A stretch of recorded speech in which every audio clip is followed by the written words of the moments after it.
Well, welcome everybody to another edition of the Primetime Gorehounds.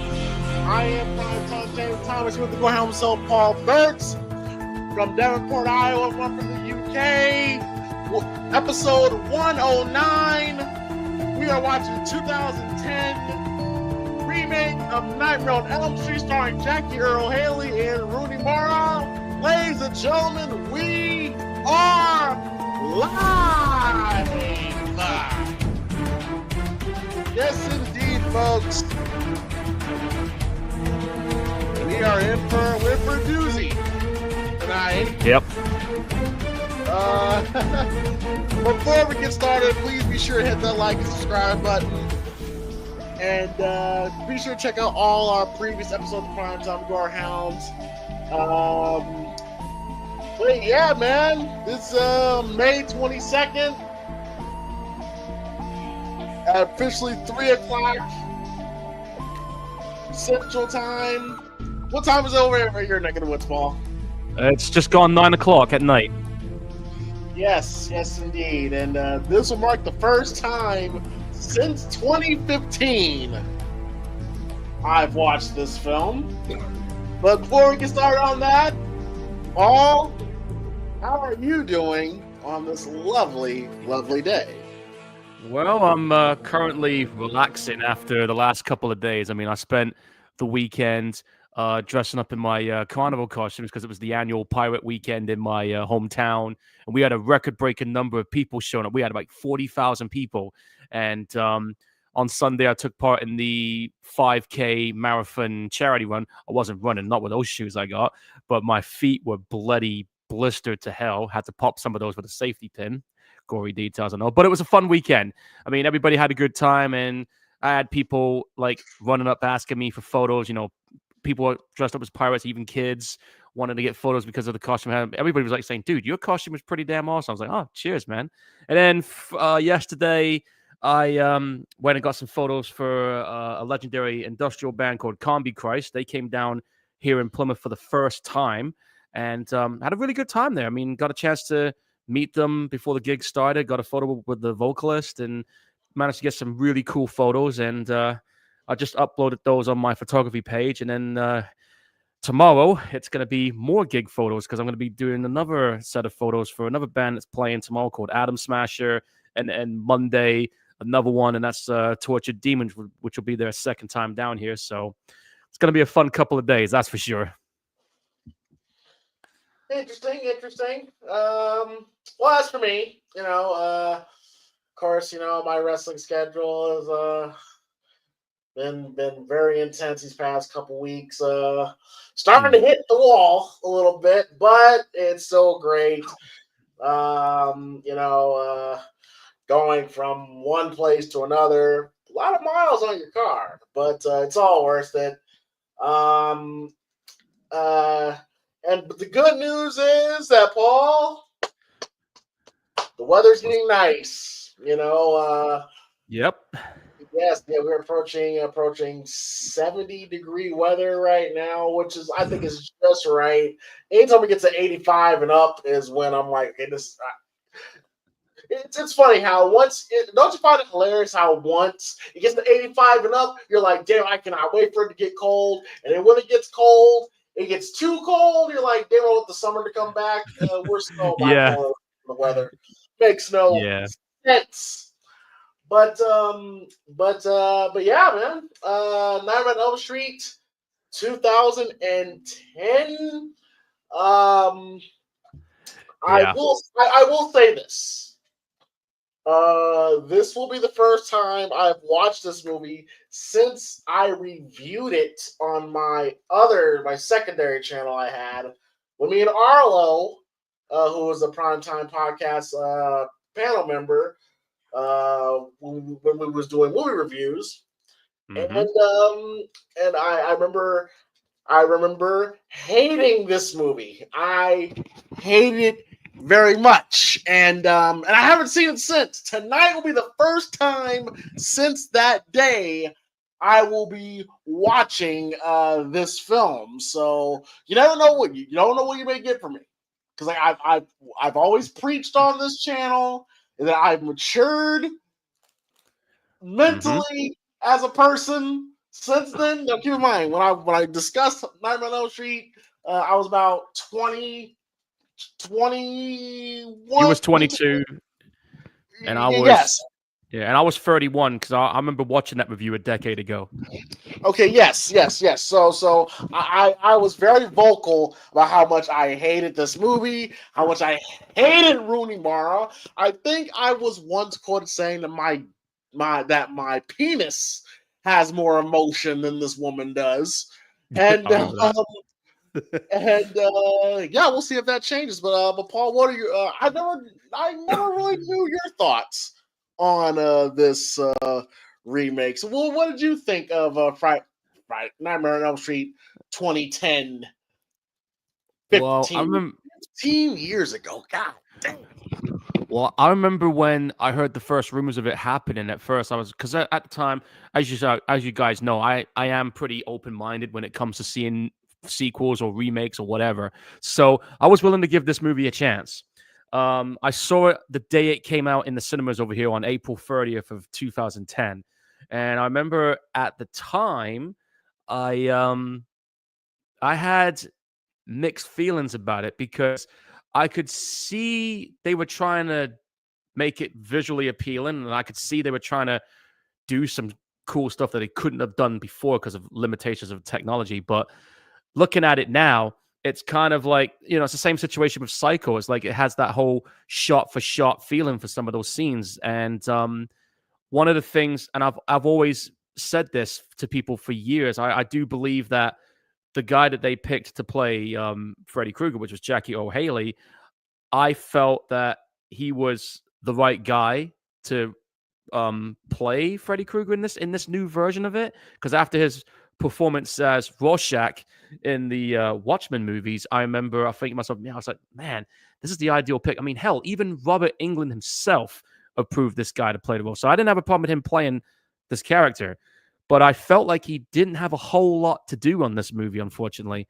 And because of the backlash and everything that was going on around it, this movie almost it almost destroyed Platinum Dunes, believe it or not, folks, because despite the fact that this movie was a box office success, it made about 117 million, so it was the highest grossing movie in this movie's franchise alone. But because of the fan backlash, the critic backlash, and even the movie industry's backlash, because they just felt that some of those scenes that they did shot for shot were straight up plagiarism.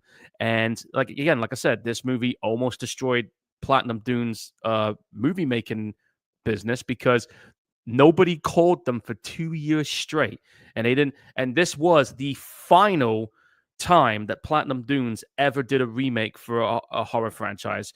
And it wasn't until 2013 or 2013 where they had, I guess you could say, the studio had a career revival when they started making the Purge movies.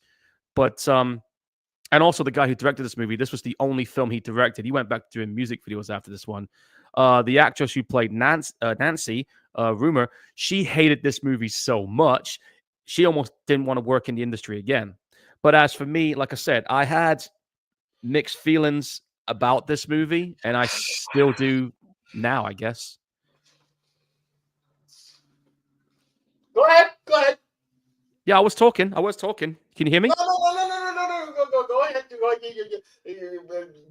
You almost triggered something what you just said, but go ahead. Go ahead. Yeah, but like I said, I still had mixed feelings about this movie, and I mean, I watched it again about 2 weeks ago, and I still have those mixed feelings. Like, I wanted to like this movie. I remember being hyped up by the trailer when it fucking came out, but then watching it, I was just kind of like, man, somebody absolutely shit the bed. Now, here's something. I don't know if you knew this, James. I read this on the trivia. Apparently, this movie had 15 different drafts of the script, and ultimately, this movie ended up being 4 hybrid scripts in one story. That's why this movie was a a clusterfuck, screenplay wise. You But know, that's my thoughts. it makes sense because that actually makes sense because again, I don't remember everything that I said. It's probably for the best I don't. But I I think I said one of the problems that I had with this movie was in the original film we were introduced. It's not like it's a deep drama where we have all this time for character development, No. but outside of Tina, we're introduced to Nancy and Rod and Glenn, and we sort of see them. Although they're having dreams already, we see them somewhat normal. We see the transition of these characters into Freddy's world in the sense of we see the downfall where we're introduced to Nancy in this movie. She's very emo and everything's very dark already. It's like Yeah. it's so dark right off the gate. And that was the tone back then, which I was really annoyed with, especially with Platinum Dunes. Like that was always their tone. Yeah. And I didn't and they were literally, like you said, they literally remade this shot for shot. Like Nancy was Nancy, like they reshot the iconic, glove coming out the bathtub. They reshot the wall, like when he's coming out the wall with shitty CGI. Yep. It's like there's no way. Those are some of the most iconic scenes in horror history. Exactly, Don't do man. that because you're not going to top it. No, you can't. There's just no way. So what they created in 1984 or 83 when they filmed it, it's perfect. So when this movie came out, I thought it was going to be kind of like Chainsaw. Yeah. Where with Chainsaw in 2003, it wasn't. When we reacted to this, it had the essence of the 74 film, but it was its own thing. Yeah. And I will give Rob Zombie this. Even though the second half of this first film was shot for shot, uh, pretty much a shot for shot remake of the 78 film, and Halloween 2 was completely different from 1981 Halloween 2. Yeah. He at least tried to make it his own. Did I like it? No, because I just don't like Rob Zombie as a filmmaker. Mainly because I think he does the same thing over again, or the hit white trash, and I don't want my Halloween white trash. But at least I will give him the credit that he tried to make it his own. Whoever this director was, didn't even try. Yeah, like I said, his name is Samuel Bayer. This guy, his career basically is a music video director. This is a guy who's done music videos for the likes of artists like Nirvana, Ozzy Osbourne, Iron Maiden, the Ramones. I think he's done a few Michael Jackson videos at some point. He's even done music directors transition. They never transition well to movies. Like it's very limited. It's very small number of music directors that transition successfully into movies. It's very small number. Exactly. And like I said, this is the only film he directed. And he's also done commercials. After this movie, he just decided, you know what? I'm just going to go back to doing commercials and music videos, and he went back in his lane and stuck to what he knows. Well, as he should, because he's a hack. But what I mean was that like once again, Nightmare on Elm Street's not this big, well thought out drama. But I always thought in between the characters, it was just enough where you see them walking down the sidewalk. It's a bright sunny day. They're walking along the sidewalk, and Rock comes out, and then Tina's like, "Fuck off, Rod." Now they're already having the dreams at that point, but it's not there yet. It's not hardcore yet. Well, for Tina, it is, but it's not. And there's just enough of a window that we can see their personalities, we can see their interactions, we can see the fun teenagerish kind of, just a little bit, not a lot, just a little bit, for us to like the characters. They're more likable. Heather's more likable. We kind of get into this, again, my recollection of this film, I could be wrong, about to watch it in a second, but my recollection was we're already thrust right into the, like, right where Elm Street from '84 would be in maybe 60 minutes in. We're already thrust there. And I'm like, I don't care about these characters. I want to. Well, not Ruby Mara, I fucking hated her, but you get what I'm saying here, Bill? Yeah, I get what you're saying. Yeah, so but again, that's just my recollection. Like I said, I think, you called it out the block of wood. Yeah, yes, I did. Yes, I did. Yeah, I remember that. Yeah, the block of wood. Yes, the block of wood. Yeah, piece of paper. Yep, piece of paper. Damn. But yeah. So of course we are going to get ready to watch this movie. But before we do that, we're gonna let you guys get your snacks ready because we sit here. We are a reaction channel. We give live reaction, and we're gonna have to get your snacks ready. Popcorn whatsoever.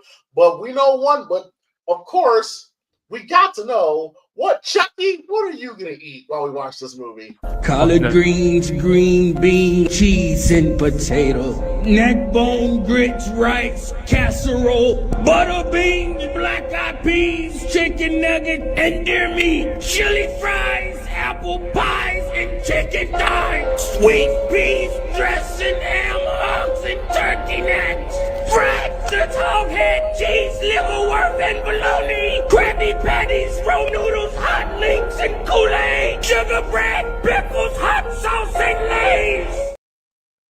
I can't watch that movie the same way now because of that fucking scene. Okay, so I hope you guys are ready. Oh my god. So we are about 4 seconds in where the New Line Cinema logo is just about to appear. Yeah, I'm 2 seconds there.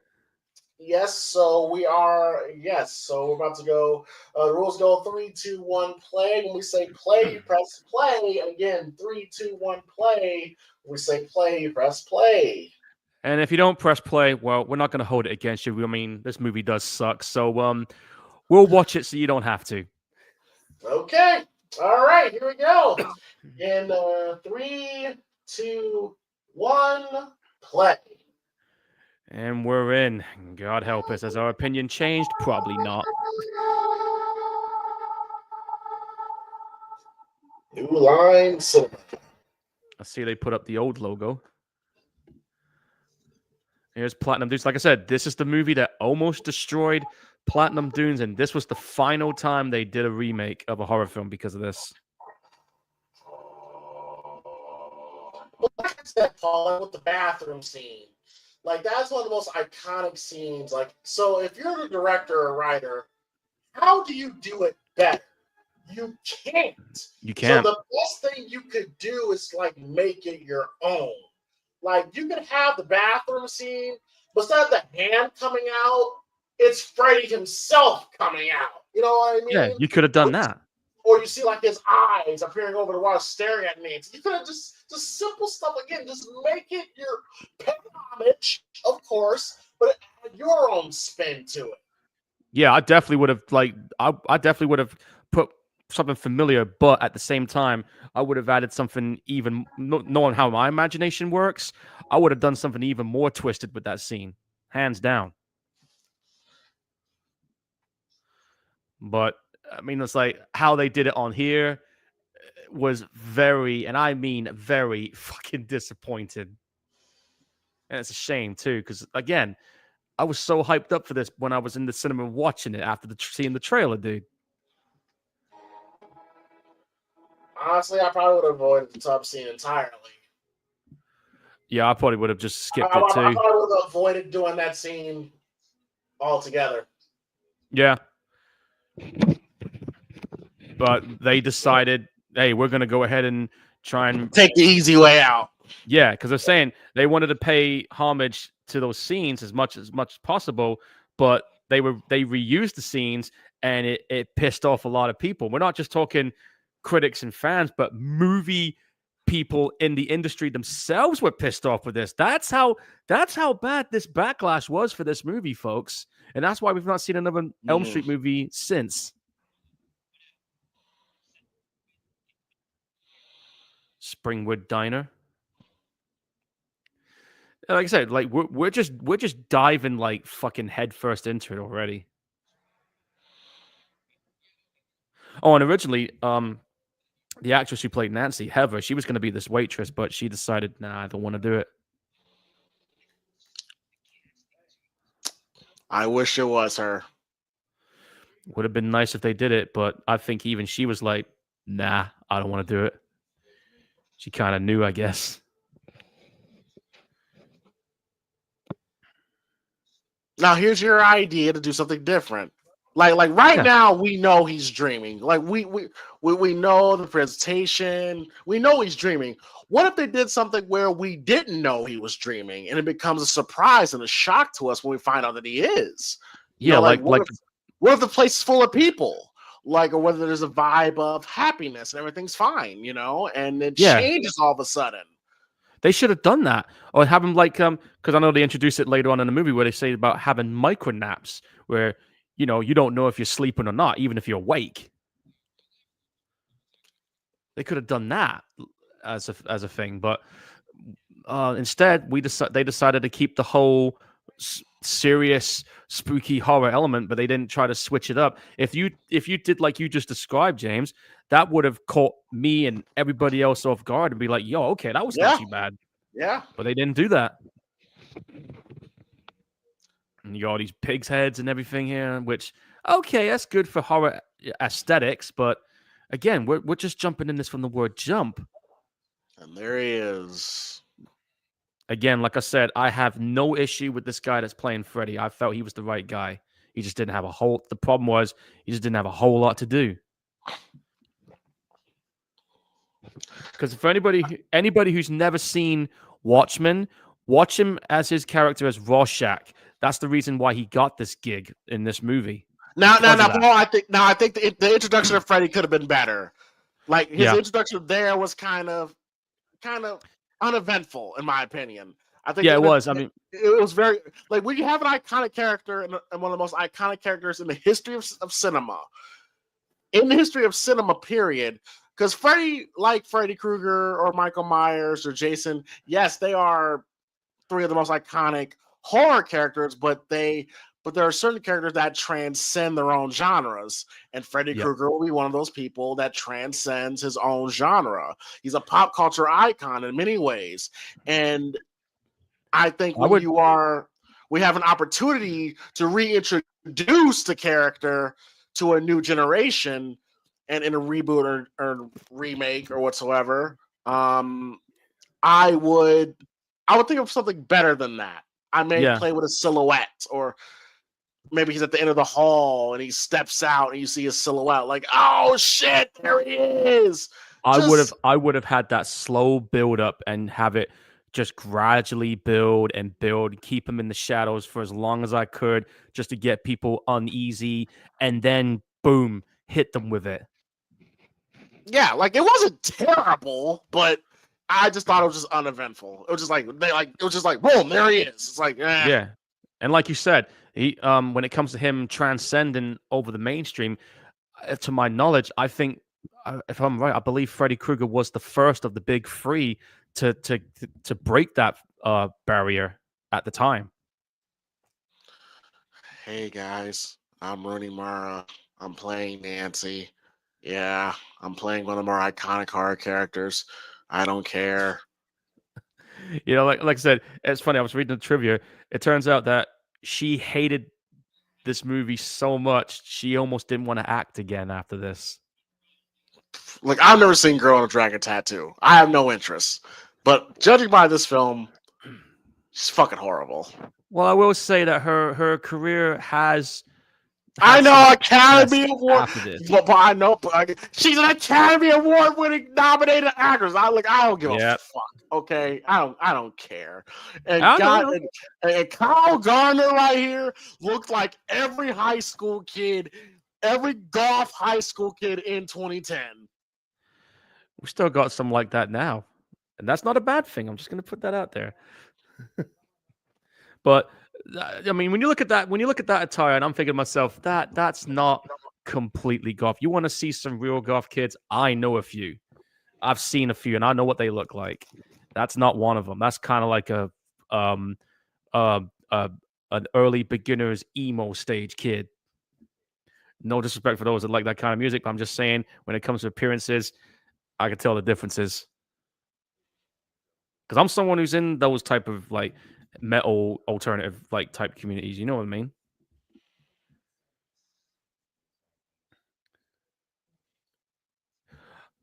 Hey, Chaz, what's going on? Yes, I do remember the 2007 remake of The Hitcher. The original is a classic, never taking anything away from that. I will admit, I do have a little bit of a soft spot for that remake because I did enjoy Sean Bean's his take as The Hitcher, but nothing's going to top Rug the Heroes. And I mean that like straight up. But it could have been a lot better. I will admit that. That's the thing, right? That's the thing we got to understand too, right? Platinum Dunes, when they started doing horror remakes, I think James will agree with me on this one. When they did Texas Chainsaw, that remake, they fucking caught lightning in a bottle. And ever since then, their quality of remakes, with the exception of the TCM movie, the TCM prequel, and I guess to some extent you could say even that Friday the 13th remake was solid, but the other remakes they did, like Amityville and Hitcher, it was just eh. Anyway, here's Freddy again.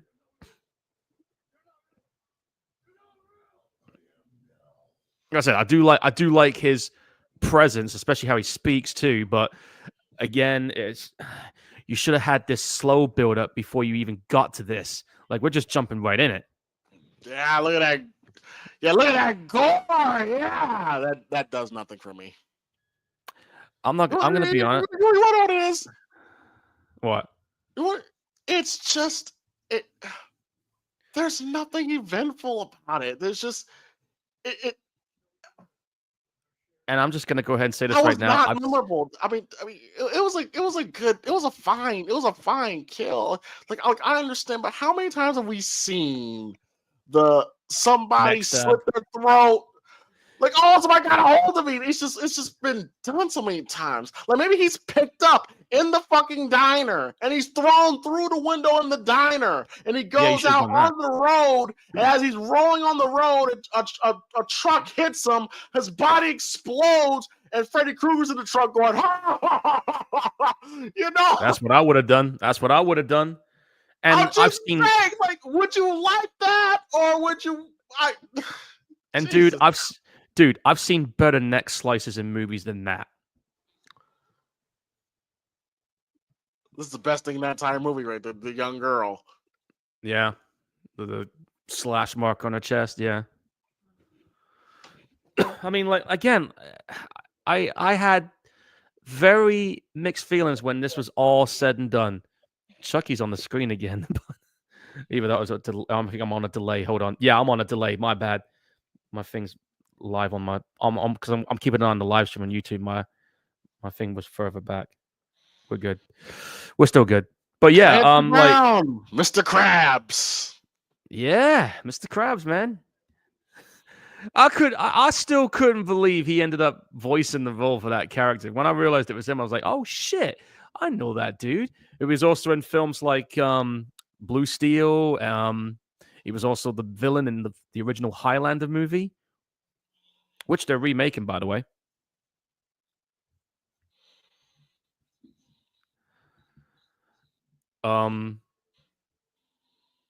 Yeah, like just like I know they're trying to build their suspense up for today's generation of people, but what suspense? That's what I mean. For some reason, there are some people that's kind of into this, but people like us, we've seen the better versions of this movie. I mean, let's be real here. Listen, the foundation of Freddy Krueger is we know the backstory and the foundation of Freddy is not like Michael Myers, right? You have to keep that in mind. Yep. It's that Freddy's backstory, from where he comes from, who he is, and what You know, doesn't rely on ambiguity for his character to be effective. Now, that doesn't mean if you did create a character like Freddy and kept his backstory ambiguous, then it wouldn't be effective, or it'd probably be more effective. That's possible. But we know so much about him. We know he's a child murderer. He's been through this and that. He's burned alive. You know, we know all that before this movie's even made. But we never saw it. We never saw it. I know there's Elm Street. There's flashbacks from the past, all that stuff. But I remember when I first saw the trailer for this movie back in 2010 or 2009, whatever it was, and it opens with him running around the corner, and it's like, and he goes to this room, and they're like, Krueger, come out, Krueger. He's like, stop, leave me alone, and he's burning. I thought he looked like a pussy. Yeah. Well, I also read somewhere that this was the writers developed the character, and this was something that Craven originally wanted this character to be initially, but never happened. So basically, they the guy who wrote this, who the fuck wrote the script for this? Hang on, Wesley Strick and Eric Herrenzer. Hang on, I've seen one of those names before. What did Eric do? Oh, okay. I thought I saw his name before. He has done Nightmare on Elm Street. Oh my god! Here we go. The CG could have been better here. The CG could have been a lot better, in my opinion.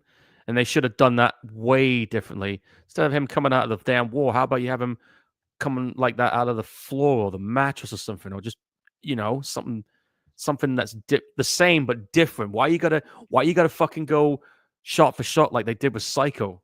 You didn't have to. I get they were trying to pay homage and respect, but people said that's fucking straight up plagiarism what they were doing here. You could see it.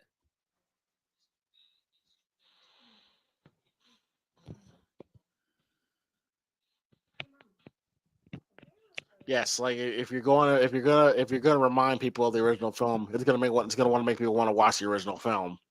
Yeah, exactly, dude. But here's the thing, Paul. Do you feel anything watching this? Like when I watched this scene just now with him coming out the wall, we're barely 15 minutes in this movie, and everything is so somber and dark and melancholy and so emo. It's like, Nancy, listen. As I said, when I was watching this movie, I thought Rooney Mara was fucking horrible. Like her no emotion, nothing. Her character is so emo. Heather Langenkamp was not like that. She's so unlikable. She doesn't smile. Any of these people that you see, they're already deep into their fucking dreams of Freddy, and we don't get to see them in a stage of we don't see the downfall and the turn. So I don't feel anything. There's literally no empathy in these characters. There's just nothing. Like, I mean, I'm disconnected. Yeah, I get they're trying to make it darker and horror. I understand that. But this is, I guess, in a way, not the movie to do that. I mean, yes, it's a horror film, but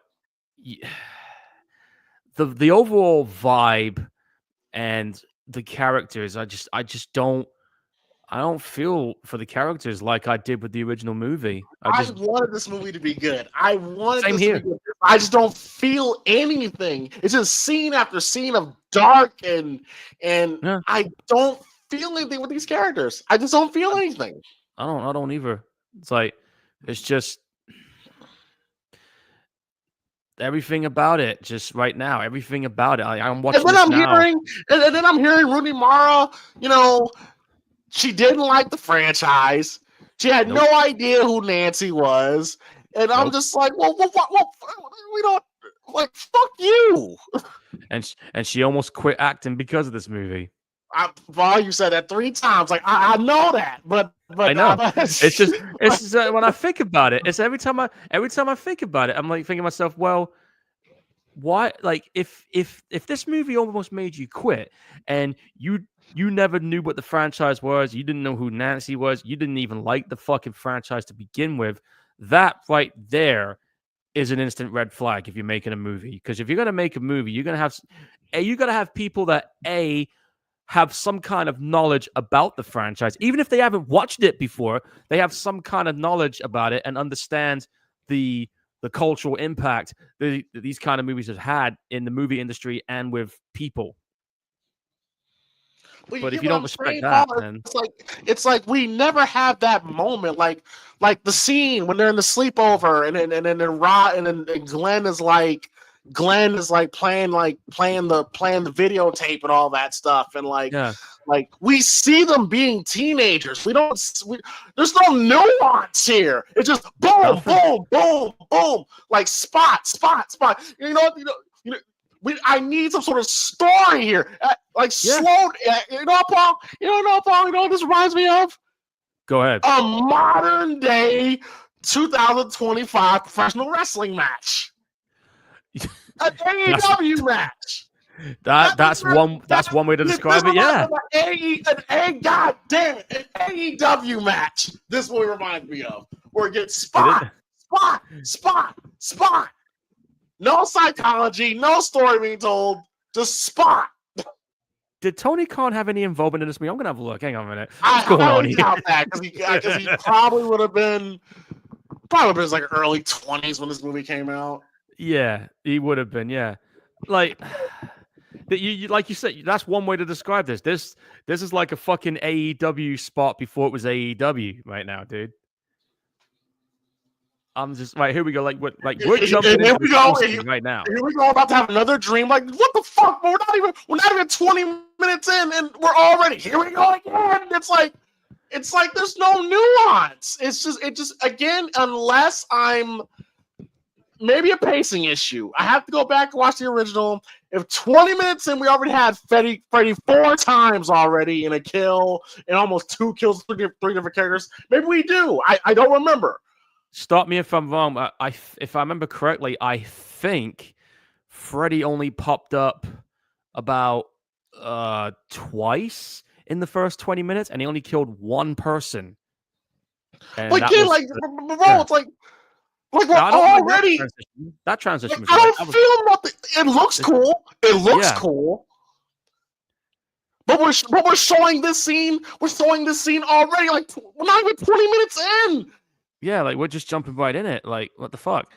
Now, I got to explain a little bit about the makeup effects here. Apparently, this makeup effects is a combination of prosthetics and a bit of CG. That's why you got that one piece of his cheek that was missing, because they tried to make him more realistic looking, like an actual burns victim here. So that's a little bit of technicality there for you folks. Again, like I said, I don't have a problem with the guy playing Freddy. He definitely has it, but doesn't have a fucking lot to do. The script is just, well, like I said earlier, guys, this script is a fucking hybrid of 4 different scripts in one out of 15 different drafts, guys. Think about that for a minute. I didn't know that until I started reading into this.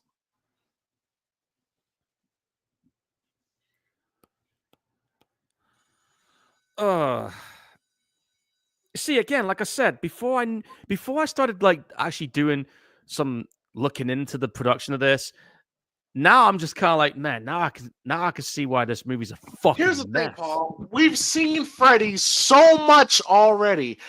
Again, it's not even scary. You don't have to have Freddy in it all the time. Every time somebody falls asleep, Freddy's the guy that you meet at the end. I don't mean at the end of the movie. At the end of the dream sequence. Nobody in the hallways. That wasn't Freddy. Like Tina in the body bag. Hey, Nancy, not running in the hallways. And it's like Freddy's not even in that scene. And it's creepy. Yeah, so where the fuck is all that? Couldn't show him so much. Yeah, I mean, like, couldn't they have like tried to do different stuff to build up? You didn't have to put Freddy in all the time. You could have easily, I mean, fucking hell, me and James could have fought up some different ideas that was never done in the original if we were involved in a script like this. Knowing how I our brains just work. I just feel like every time he falls asleep, he's the guy you meet. He's there in all his glory. And maybe it's because you had an opportunity that when Tina died, Nancy had a dream because she feels guilty about, and then there's her in the body bag, and you play it that way. There's no character development of sorts. It's just girls having dreams, and you put Freddy in those dreams. But if you built a little bit of arc with the characters, you could have somebody, because dreams are about your subconscious. Yes. And you could have, again, that scene when Nancy's in the classroom and when Nancy falls asleep and she looks over, Tina, Nancy, and the kids still whispering in the background, all that stuff. Nancy, the reason why she's dreaming of Tina is because she feels guilty. Exactly. And then she has her friend in the body bag. Help me. And then all of a sudden she's like, Tina? And she gets up and looks, and there's the body bag in the hall and is being dragged away. She's like, Tina! Yeah. She's running after it. She bumps into that girl. Hey, they're running in the hallways. And it's not even Freddy. Freddy takes form because it's your subconscious. Your subconscious is interpreting certain things, right? For certain reasons. Yeah. But because we don't know any of these characters, just let it land. We know them on such a small scale. Like, you almost have to have Freddy in this because we don't know what she's thinking or feeling. Like, we don't know what could you show in a dream that the audience could understand through symbolism, essentially, right? So you don't have to necessarily have to have Freddy in these dreams. You could have something else. Like you could have like something that's symbolic, like a sign or something that sparks a memory or an emotion, like an object and then it becomes Freddy. And then it becomes Freddy. Exactly. I mean, that's the one thing. That's the one thing the original movie did so fucking perfectly, was that it was able to play on those emotions, play on that fear. You see a certain object, you think, oh, okay, she remembers that, and then you turn away for a second, turn back, bang, Freddy's right up in your face about it. You don't get that here. It's just you don't have to have a dream sequence every 6 minutes. There's no nuance here. Like she's talking like, I had this crazy dream. Like, I feel as much to this as I do if I was in college and I met a girl and if I'm like,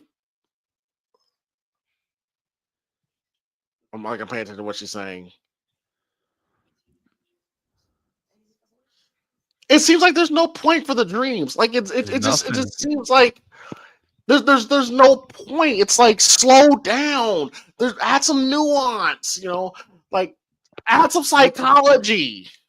Yeah, like where is those key ingredients that the original had? Like I don't. Again, I'm still with these mixed feelings about this shit. There's a part of me that wanted this to be good or it brings something different, and now it's just like, I can't. It's hard for me to even get into this movie right now. I'm kind of zoned out because of this, because of the way they're doing this, and like you were saying earlier, this feels like a spot fest right now. Yes, and I mean, here we go. We're about to jump right into another classic scene, but this is their interpretation of the whole damn thing. Does it have the same impact as the original? Well, let's find out. We've already seen one kill already. Yeah, now, to be fair, we didn't see Freddy do it because could switch back to the real world. But we knew Freddy was doing it because we saw him with the knife in the hand, in the guy's arm. And like, it's just, think of the kills in the original Elm Street. Tina, you never see Freddy. No, you don't. Not at all. You never see Freddy penetrate anybody with that glove. You just see cuts. Not in the first film, but you see cuts happening. Glenn, you don't see anything. He gets sucked in the bed. Rod, he gets hung. Now you see Freddy walk into the jail, but it just seems more nuanced and just allows more time to breathe a little bit. Oh, here he comes again. It's a cool shot. It is a good shot, and again, like I said, I do like the way he carries himself. But You know it'd be great, Paul, if that was all you saw. Now she's in the school. Now let's not see Freddy for a bit. We saw him there. We know he's there. We know his presence is there. Yeah, give it like 5 minutes for the scene to build. You have to let the audience understand that his presence is there. You don't need... Again, I can't remember where this goes. I haven't seen this in probably a decade. It feels like I watched this for the first time right now.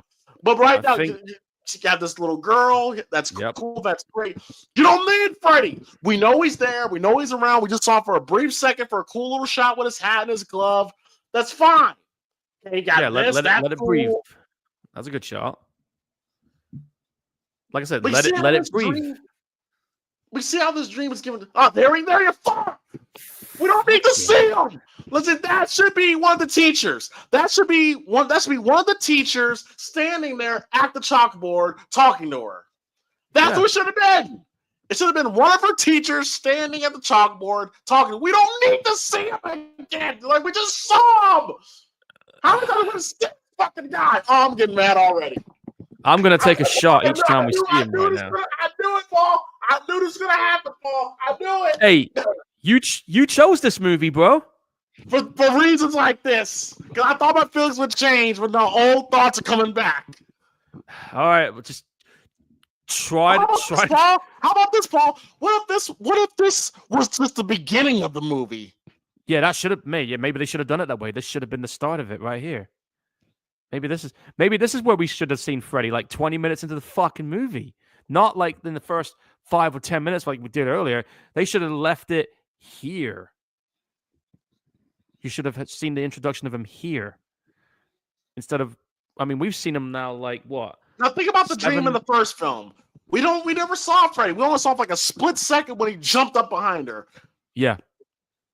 Now the dream that we just saw, no, God's about to happen again. The dream we just saw. You see, look at that! It's so clear. It's so clear, and it's like, whoa, God, we're about to. Oh God. So here we go. We're about to do a bedroom scene, which we got to get through this. Let's get through this. I don't feel anything. No, I don't either. I mean, it does look more visually more brutal, yeah, but okay, that cut wasn't bad, but still, the original did it better. Okay, all right. The original did it better, okay? Because if I remember, he slashed her up so fucking bad when she fell on the bed, blood fucking splashed on him. Not the way they did it here. Again, it's not nuanced. They need to let it breathe. It's more horrific when you see her. Slow it down. Allow for the visuals. Like, oh my God, what the fuck? Like, you don't have to be so quick. This movie is go, go, go, go. Now going back to now maybe if this was the opening of the movie. I was saying that earlier. This could have been the opening scene of the film. Okay, you're right. Now, where I would have ended it though is that when she gets to the doorway and she looks in, maybe have Freddy at the chalkboard. It kind of looks like this, and that's when she wakes up. Don't have the goddamn cliche thing like where he jumps at the camera, and then she wakes up. How many times do we get that in this movie? I remember that in this movie. We get someone just jumping at the camera. I think it might have been about maybe. You see, this is the fun, right? When this movie came out at a time when movies were doing this jump scare trend shit, where you were just seeing it like constantly, like every 2 or 3 fucking minutes.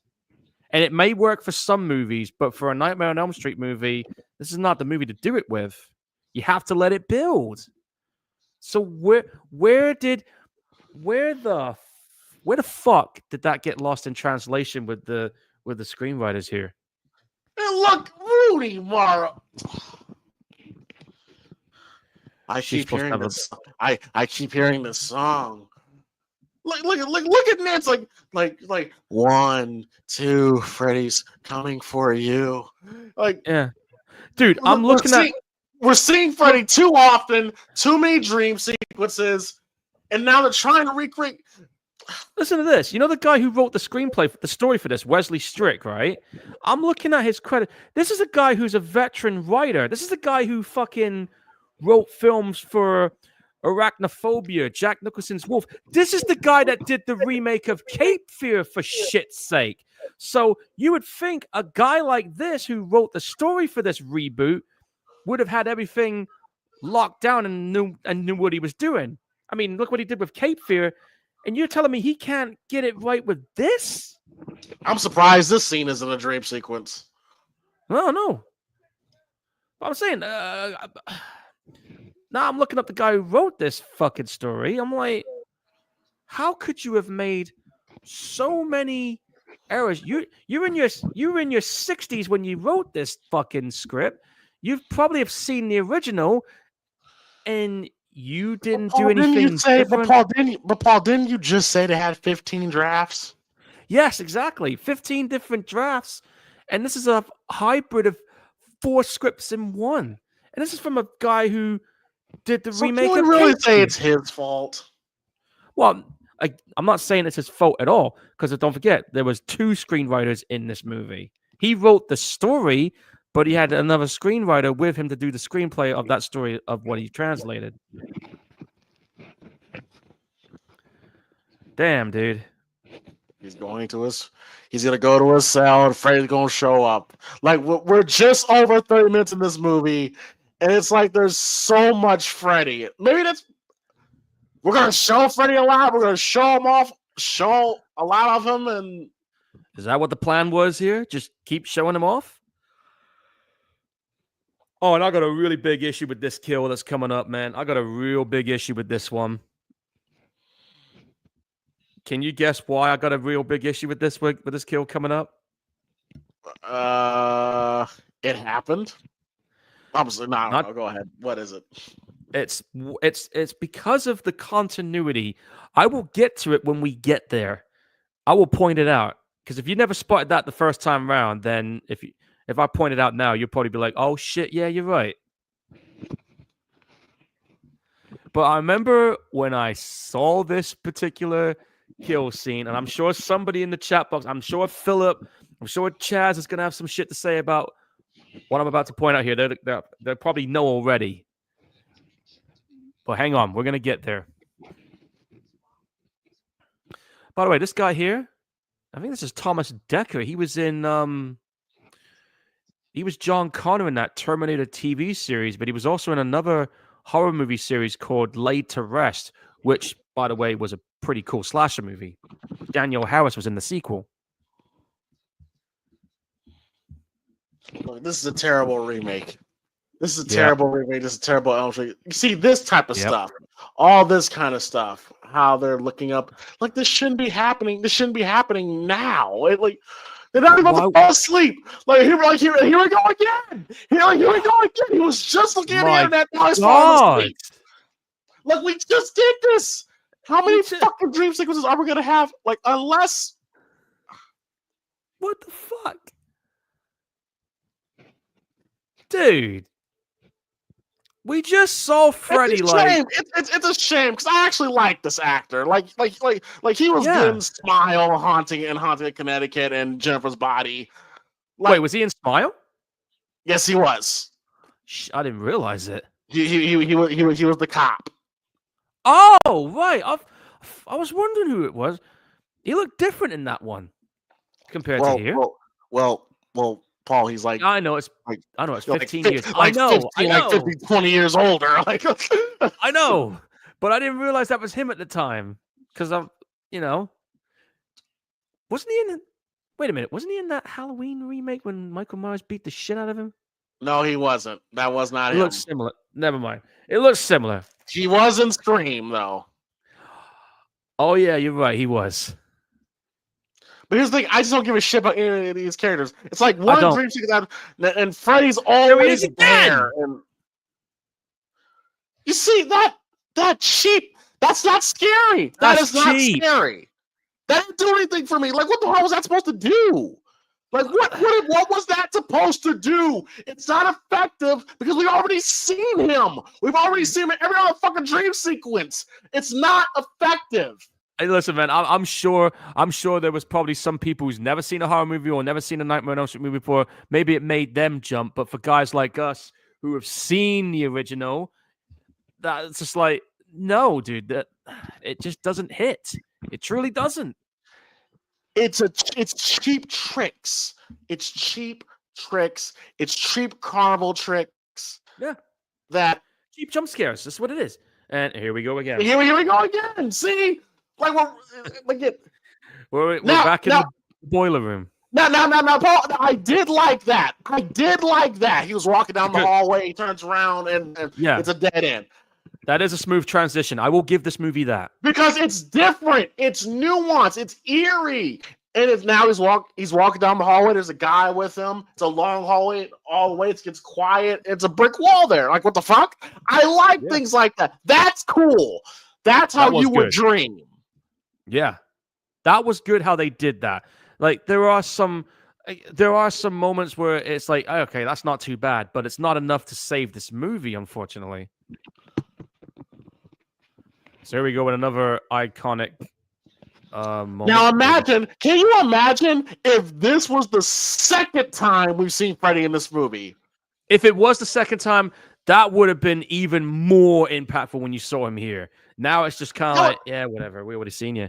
That would have been fucking amazing. You'd be like, holy shit. Like, and he's walking. He's like, holy shit. That would have been amazing. That would have been fucking great. It's cool, yeah, but the only thing that affects... There's that silhouette. That's how you do it. That's how you do it. And then you got two victims dead away. Like, if you kept him in a silhouette... 40 minutes in, and that would have been amazing. Like you should have had him at the start and then just waited 20 minutes or so and then put him here. Why are you screaming? I haven't even touched you yet. It's a good line. Like, again, like I said, I do like line. It's a good line. I do like the way this guy carries himself as Freddy. That's the thing. Got a good shouting voice too.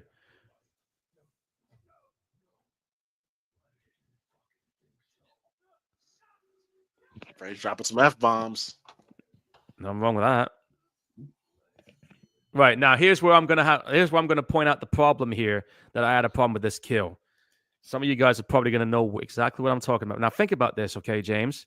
You know how Freddy kills him here. And you remember when you saw that girl getting killed earlier, you saw the cuts transition into the real world, yeah? Basically, Freddy here does a fucking Kano on this poor dude. Right? So that's gonna go through his back. You should see a big fucking hole, yeah? Where the fuck is that now on his back? Where is it?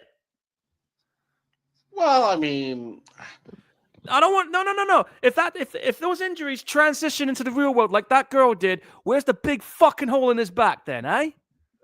Because he put his fucking... It's a good point. It's a good point. It's a good point.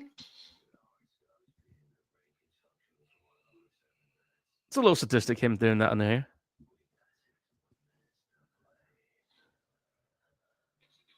I will admit that bit is a little sadistic, him mentioning it, because I never realized that as well, with your heart getting punched out. He's still kind of around for a couple minutes. Mm-hmm. Mm-hmm. That's something I learned that day when I watched this. I was like, well, okay, I learned a little something there. But I did like that little scene we had with him there. I will give it that.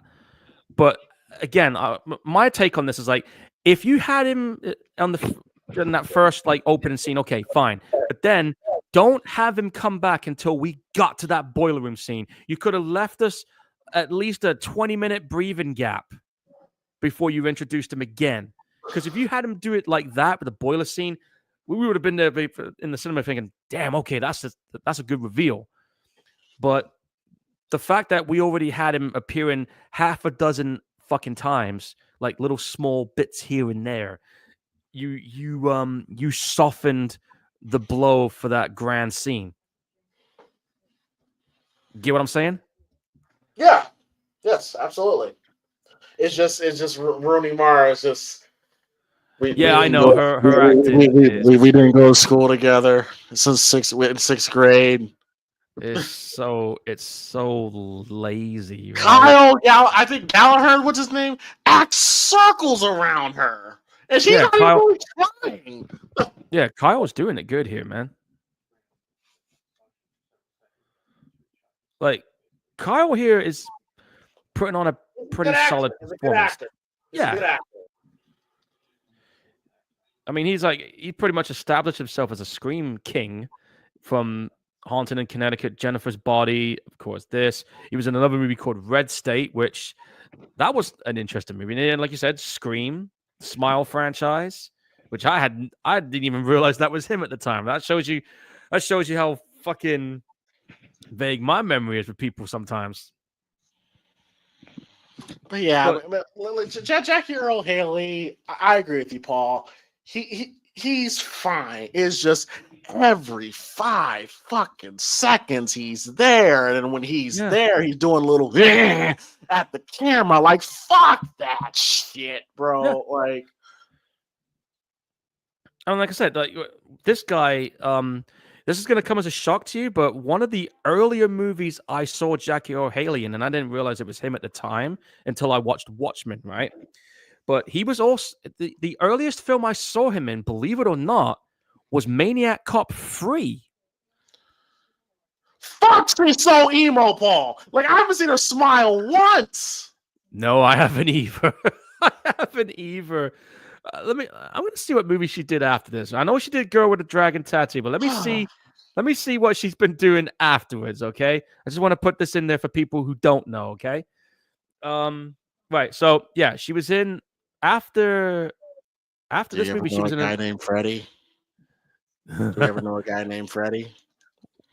No, I don't think I knew a guy called Freddie. There's just no emotion in my performance, isn't it? I mean, I just sound like this, you know. Hey, Paul, some emotion to it. Paul, if you was acting alongside her, you would be so frustrated. I bet you'd be frustrated with her.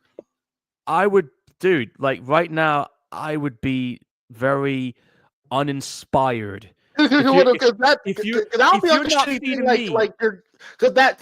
acting is reacting, and you're acting with somebody who's not giving you anything. That would be frustrating. Yeah, if you're not feeding me the emotions for when I'm for the scene, I'm gonna have a hard time feeding it back to you when you're not giving me nothing back. You get what I'm saying? Here it comes. Here it comes. Right. Now, listen, this fucking bathroom scene. I remember when I was in the cinema, I was like thinking to myself, oh, yeah, I remember this with a hand coming out and then she gets pulled under. You don't even fucking see that here. You see the hand, yeah, but then it's like, okay, where's the payoff? Oh, wow, you're not going to believe this, but she's married to Joaquin Phoenix. Yeah, I knew that. Well, anyway, yeah. After this movie, she had a breakthrough, critical acclaim role as Zuckerberg's ex-girlfriend in The Social Network. Then she ended up in the remake of Girl with a Dragon Tattoo. She ended up in 2 David Fincher movies after this. Crazy, right?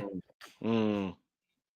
And she received her first Oscar nod for But I'm sorry. I'm sorry, Paul. But I just want to say what was terrible about that, Paul.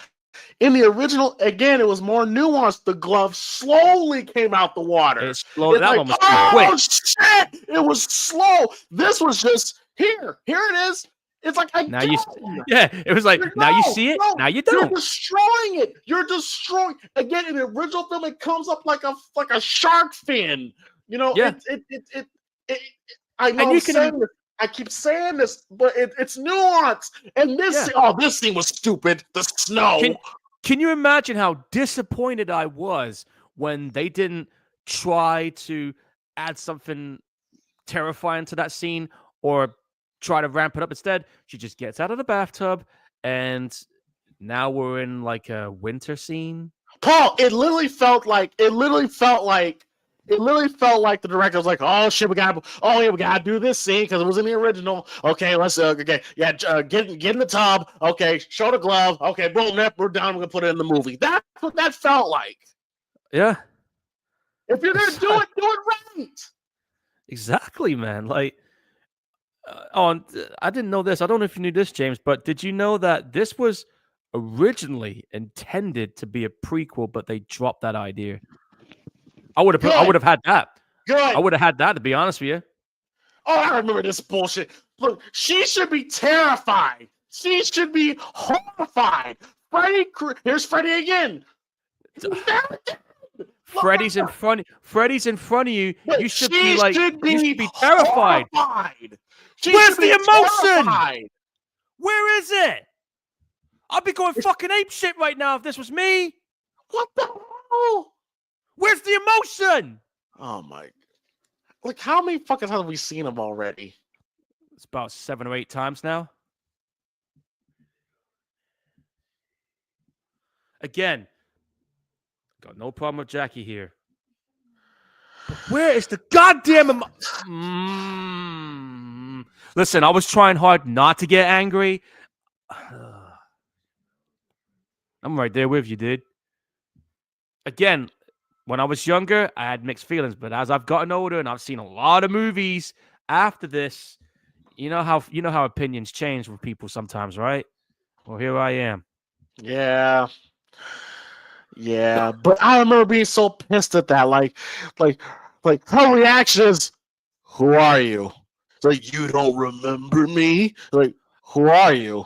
It's like, bro. I would, dude, if that was me, I'd be terrified.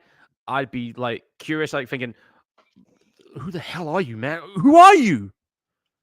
You say you know me, but who are you? Like, I'll be like that. You know what I mean? Or how?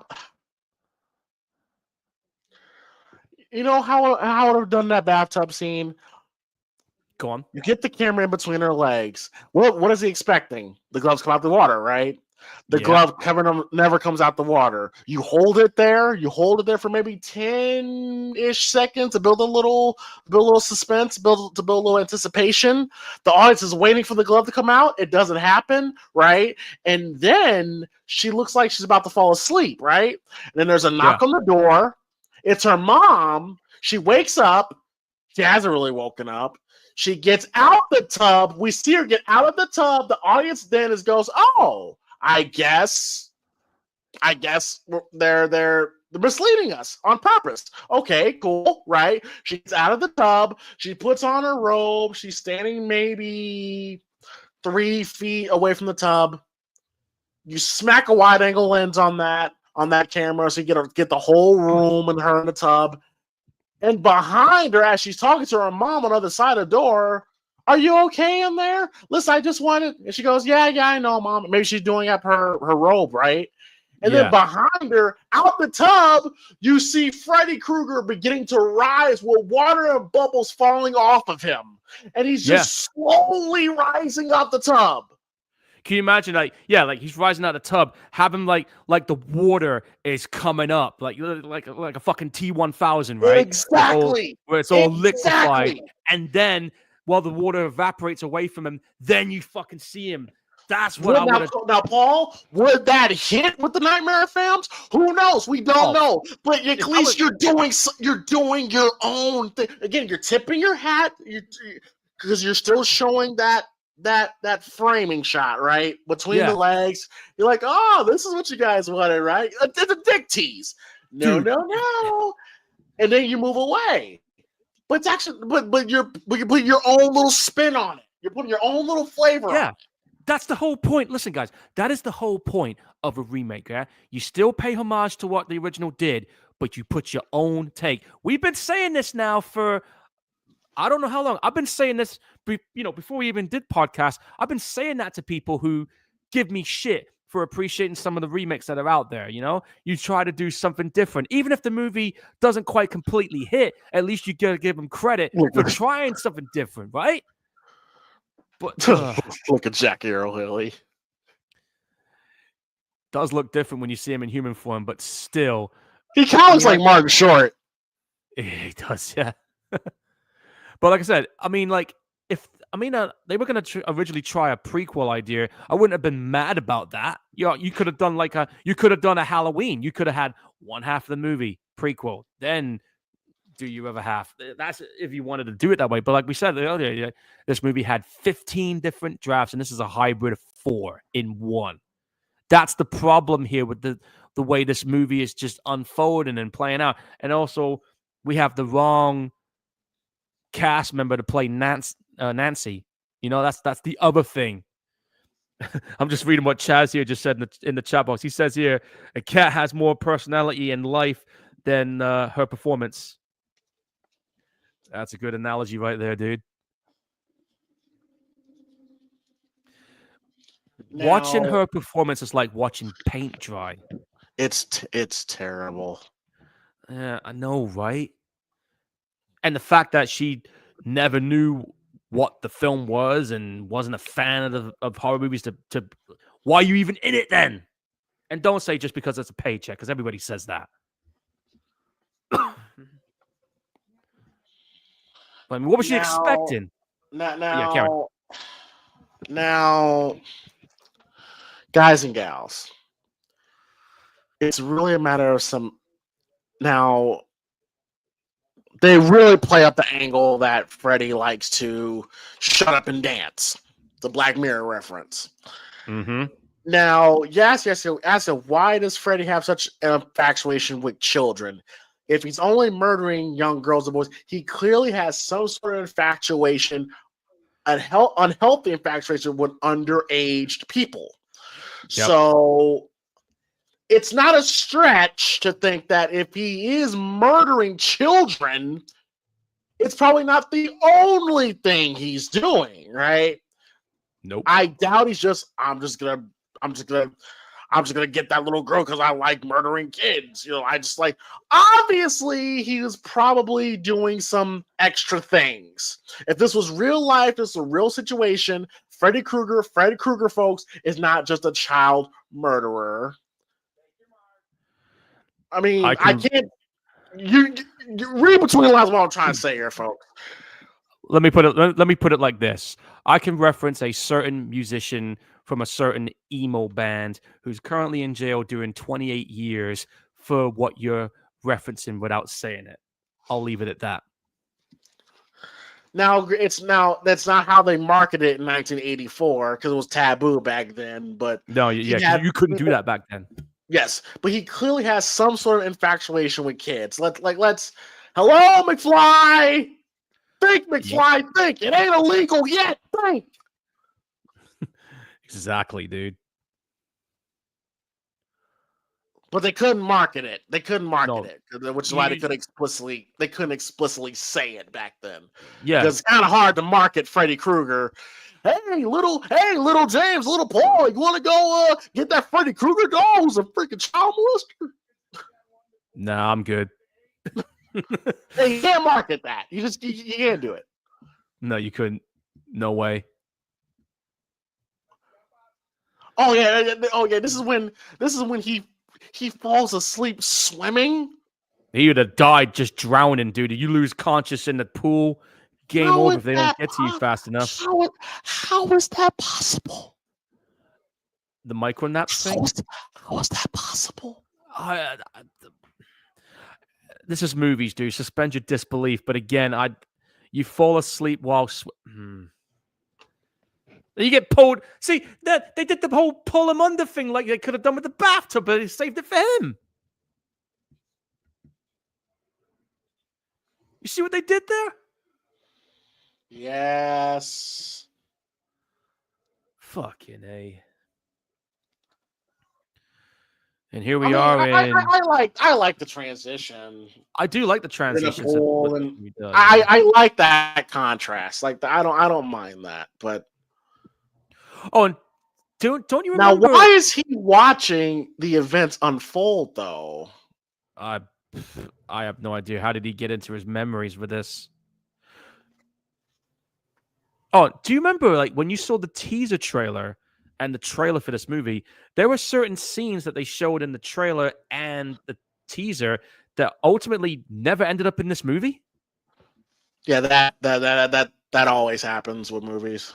Yeah, the swimming pool bit, and you see the bit where you see a woman possessed with Freddy. She has a glove and everything. I didn't see that on there.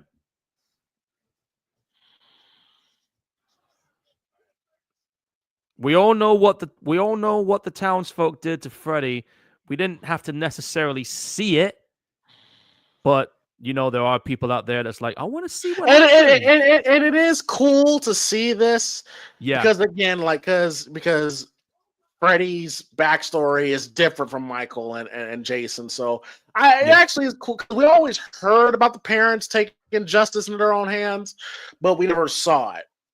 Yeah, you never saw it, which is, I guess, in a way, kind of okay to see. It's good to see them to see what actually unfolded, and also, when you actually see him taking the damn jacket off, you see the iconic, sweater, of course.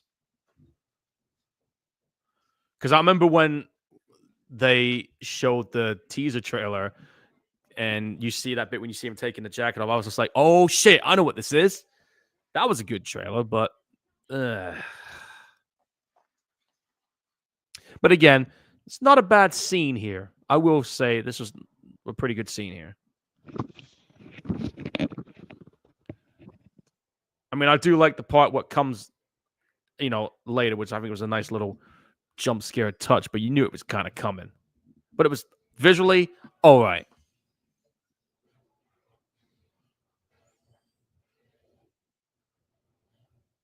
They say sometimes the hell you create is what you've done, and that's what's happening here with him.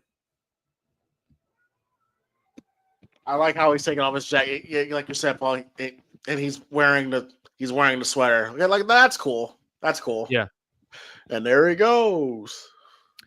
This is a nice little visual touch that comes up next. I do like this bit. But of course, you can't murder him. But... I do like that. Yeah, I wouldn't have showed that necessarily, in my opinion. Didn't have to show the close up, but I didn't mind the visual run towards. And like I said, if you were, dude, if you fell asleep in the pool and you were asleep for a couple minutes, you'd have been dead already, dude. Because all that chlorine in the fucking pool, dude. Well, you could just put that. You could just put that scene in the beginning of the movie. Yeah, you could have. They could have gone there, but nah. Marcus Yohn. And it's all there, like the material. This is the same guy that was in the Friday the 13th remake. His name is Aaron Yu, I think.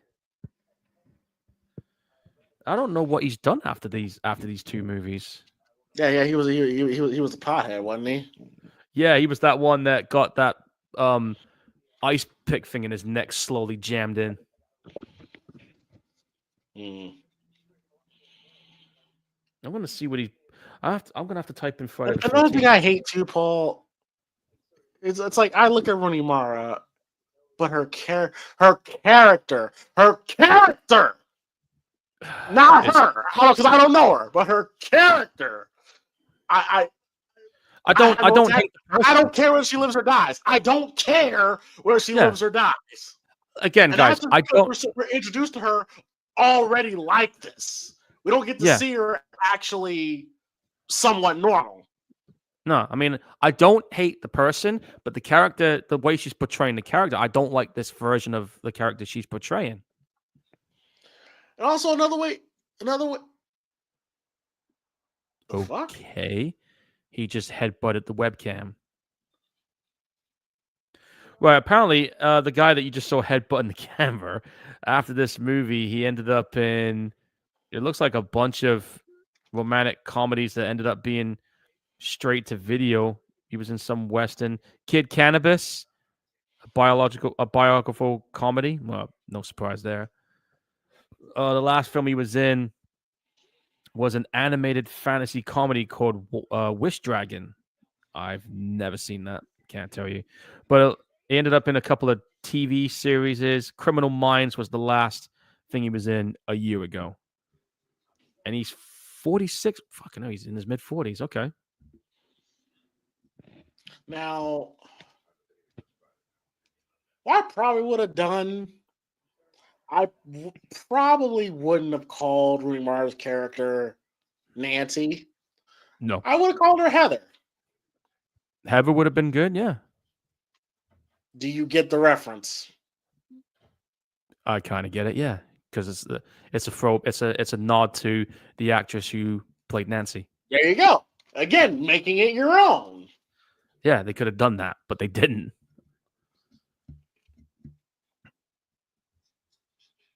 I gotta admit, Clancy Brown, when he talks, he's got a pretty good voice on him. Do you think they could get around? Do you think they could get around? Do you think if they brought Heather Langenkamp and Robert Englund back to do another Nightmare, do you think it could work? Well, it depends on getting the Oh, right. there it is! Like there's. Oh God! I'm sorry, Paul, but I gotta go in. I'm sorry, Paul, but I Go in, and I'll say what I'll say afterwards. Go on. There's nothing there. And where is it connected? It's not immediately after her funeral. Were they even friends? Nope. I don't think they had any interaction at all, from what I remember. All right, go ahead. Paul. Answer my question. Go ahead. Answer my question. Paul. Go ahead. Paul. Go ahead. All right. Well, if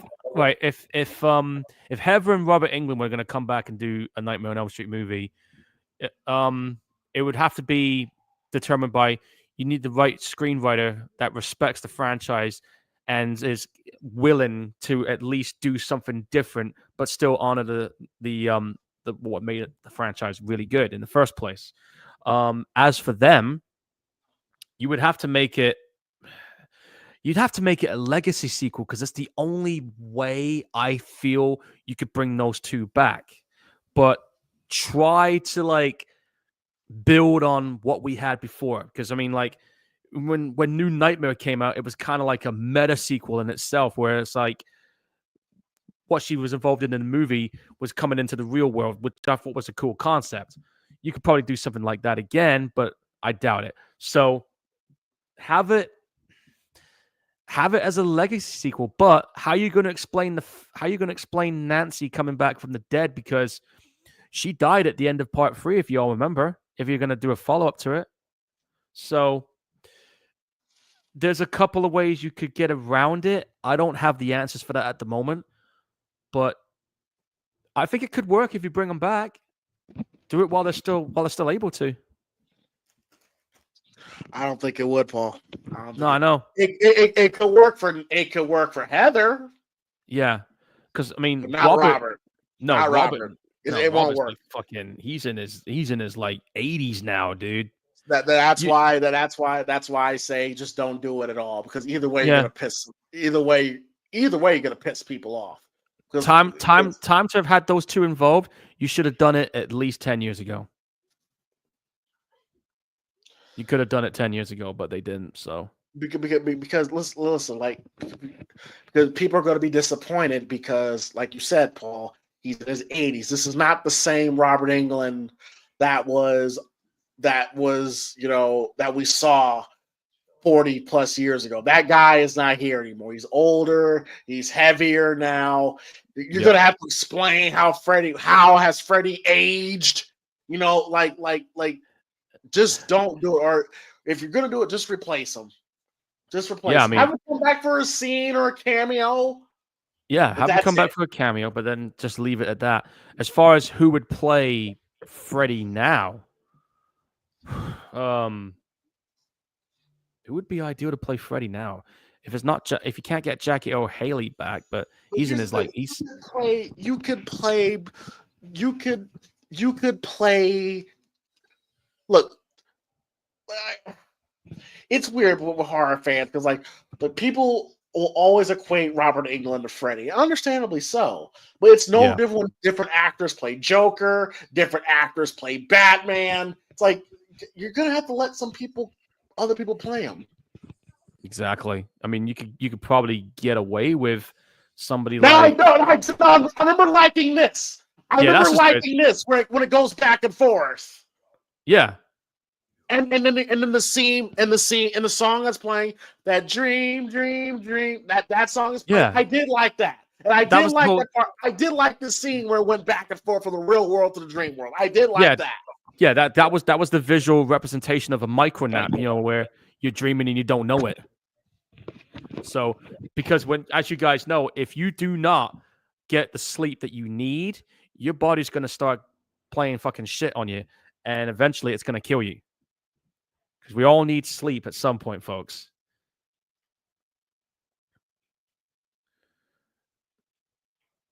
But yeah, just like I said, there are moments in this movie where we're like, hey, that's not bad, but it's not enough to save the overall fucking experience of this movie. It has little hints here and there, but it keeps going back to what I'm saying, dude. It's not enough. Yeah, Robert Englund here is 77. I'm looking at his details right now. I mean, he's still acting, but he's mostly now like he's mostly involved in like documentaries or any like the last fucking hell, what was the last horror movie I saw him in recently? It was oh, what was the name of it? What was the name of it? I think it was your mic's off, by the way, James.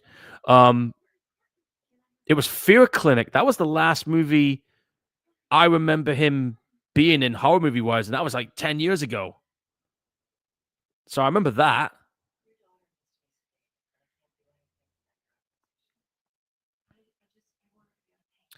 So yeah, well, a nice little bit there with the gloves.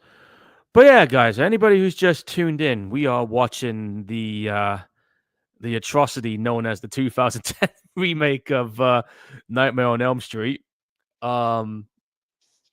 It's just, well, what can I say, guys? If you've seen it when it initially came out, you know our thoughts already.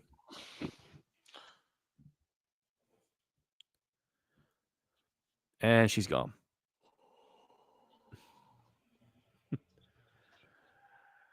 Mm.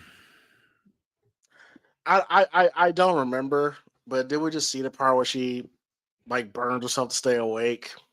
Yeah, that was before she went in the shop. Yeah. I thought it was this scene. Okay. Yeah. Oh yeah, that's right. I forgot. Robert Englund was the villain in Stranger Things recently, right? I saw him in that. Yes, he was. He was actually pretty damn good too. I got to give him props for that. Well, he's always been a really solid actor. Exactly. Clearly, obviously. Well, yeah. I mean, like, there's a reason why he had the longevity that he's had, and of course, playing such an iconic role that he's always going to be remembered for now, which is Freddy Krueger. I mean, listen to this. Even Robert Englund himself was disappointed in this movie. He said that he wasn't a fan of the visual effects and the lack of empathetic characters. See, like you were saying earlier, James, the lack of empathy for the characters. There's just nothing.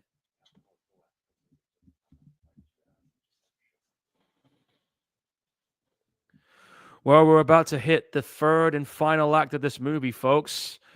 We the pain's almost over, dude. We've got about 24 minutes left. I know. Every time I see this woman, I just get angry. I know.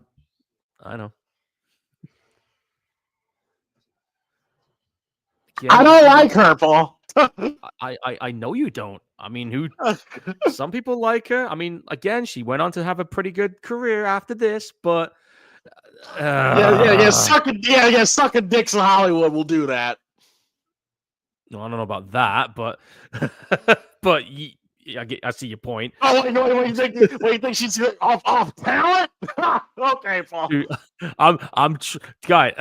dude, I'm trying. I'm at trying that to point, be Paul. neutral. I'm at I that know, point of view, I Paul, know, where I know, I know, I I will know, say I some know, I know. reckless shit.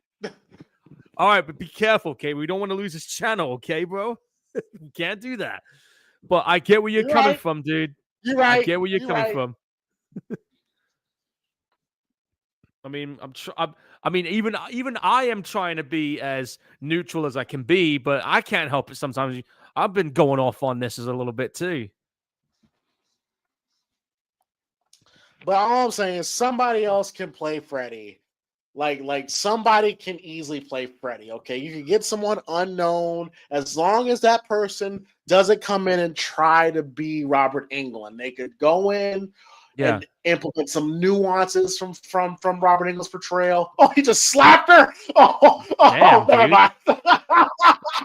He just fucking bitch slapped her in the middle of next week. Oh yeah, that's what I want to do. But no, but like have someone just take little nuances from even some from Jackie, and then it's like you make a dish, like you make a dish. Yeah. You mayo, and then you read the cookbook, and then you add the seasonings from the cookbook. But then you add your own seasonings, and again, that's how you make it. That's how you make it unique. That's how you make it your own. Yes, I took little things. I took little things here and there from certain other things, but then I took those things and made my own versions of them. Exactly, dude. Exactly. Like you have to put your own little spin on it. Exactly. Like it's like if you look at Joaquin Phoenix Joker and you look at Heath Ledger's Joker, two completely different Jokers. Exactly, but both of them were so damn good. I mean, Heath Ledger's Joker. When I saw that in the cinema, dude, everybody was like, "Holy shit, that was really good!" Like some of the scenes he did in that movie alone, some of it was improvised, And then you had Joaquin Phoenix. You get, Paul, that they're different. Yeah, like Heath Ledger's Joker is way different than Jack Nicholson's Joker. Mm-hmm. And then Heath Ledger, I'm sure Heath Ledger looked at Jack Nicholson's Joker, took a couple elements, but then made it his own. And what's crazy, that dude was only 28 when he did it.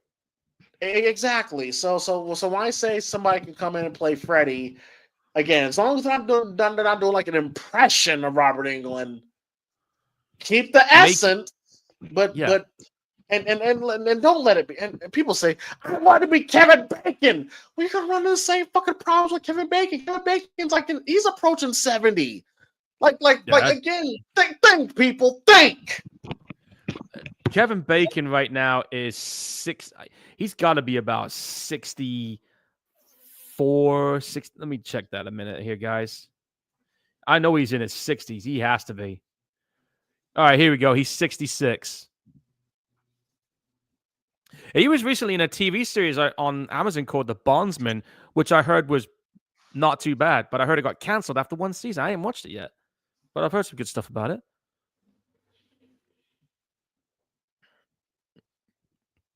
I mean, like, if you had Kevin Bacon play Freddy Krueger 10, 12 years ago, I'd believe that. It would have worked 10, 15 years ago. 15 years ago, it would have worked. But now I'd believe that. It's a little too late. It's too late. So if you can't get Kevin Bacon, if you can't get Jackie O'Haley, if you can't get an unknown to play Freddy, then my question is, who could play Freddy now that we know?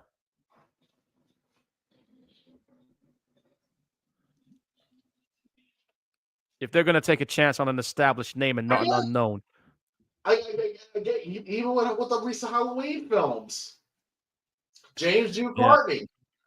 You could tell he studied Nick Castle. Took little elements of Nick Castle, but then made it his own. Oh, yeah. James Jude Courtney as Michael Myers. Dude, he was really impressive. Very impressive. And again, I was fortunate enough to meet him for a photo at Comic-Con in London back in 2019. Very nice dude. I mean, even he wasn't expecting his turn as Michael Myers to get as much praise as he got. And this is somebody who started off as a stunt guy.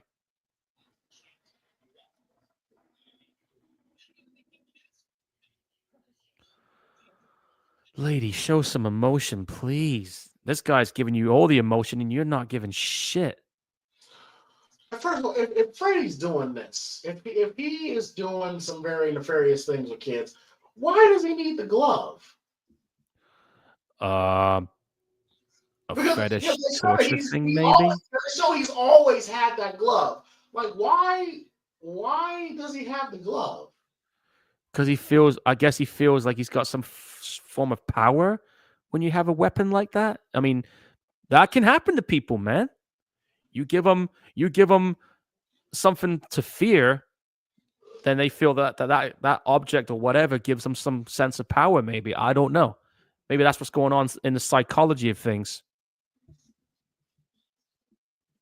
I mean, if you had some unique kind of object or weapon, you'd feel fucking like you're unstoppable too, right?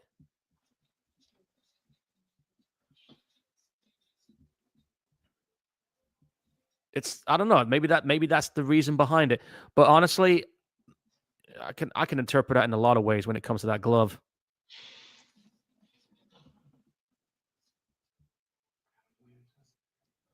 I mean, what's your take on it? On what? The glove. I just gave you my take on it. The glove is fine. I do feel it felt it looked a little big on him because Jackie Earle Haley is like 5'7", 5'8". He's a short guy. So yeah, I just thought the gloves looked a little too big for him, but how it looked fine. Yeah, and I do know that there was an accident that happened on the set with that glove where he caught somebody in the abdomen. Apparently, one of the blades didn't retract, so cut the guy good. I think it was this guy that got caught. Yeah, that will do it. Yeah, you gotta be careful with them fucking props. And I heard they had to put the props on lockdown because, for anyone who doesn't know, that glove has been notorious for being stolen on sets. It even got stolen on the set of Evil Dead 2. Everybody likes that glove, I guess. Nice blade.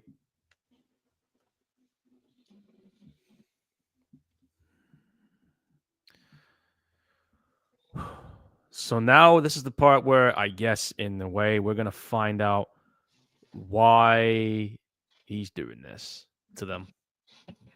As if we needed an explanation.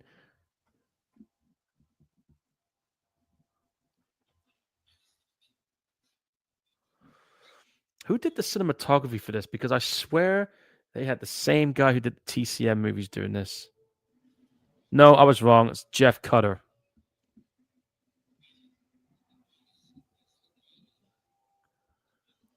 Again, nice little... Robert Englund only had 7 minutes of total screen time in the first film. That's fucking impressive. Damn. And how many minutes? 7 minutes. 7 how many minutes? 7 minutes, yeah. And how many minutes did Jackie O'Haley get? Oh, he completely overlapped. Gotta be about 15 or 20 minutes. Oh, right now Freddy's going crazy, fucking crazy. Yeah, he beat the shit out of him. Again, we see him so clearly, and yeah. I mean, the makeup effect again, it's not bad. But this movie is just not scary. It's not. Like that. It's not scary. It's got a lot of surrealism to it, but that's expected when you're making a movie about dreams and subconscious, that you have an essence of surrealism to it. So the effects are great. the effects are great. The effects are great, but I hate when people use that as an excuse. Oh, the effects are good. Of course they're good. Well, the effects are made good. for The Last Jedi.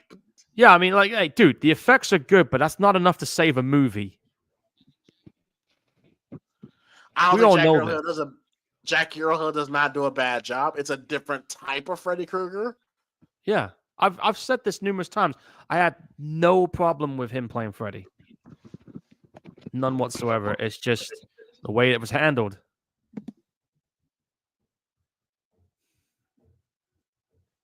I mean, even this final confrontation sequence is nowhere near as good as the original. They're just not. There's no likable characters. Like, that's a cool shot. That's a cool shot. I like. Yeah, that. I like that. That's a good one.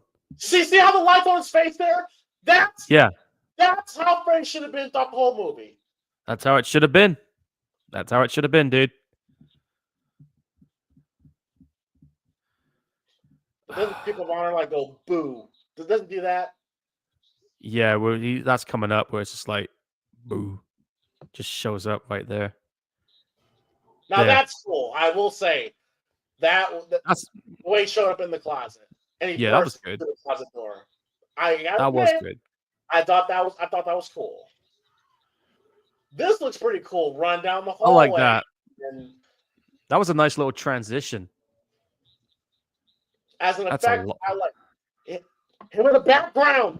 This is good. Now this is good. Yeah, that's a good shot. Just this is creepy. It's a hallway of blood. You see his silhouette. I like the way it's lit. Yeah, that's good. I mean, I like that. She's drowning in the blood, and she falls in the bedroom. I guess here. That's kind of cool. I like that.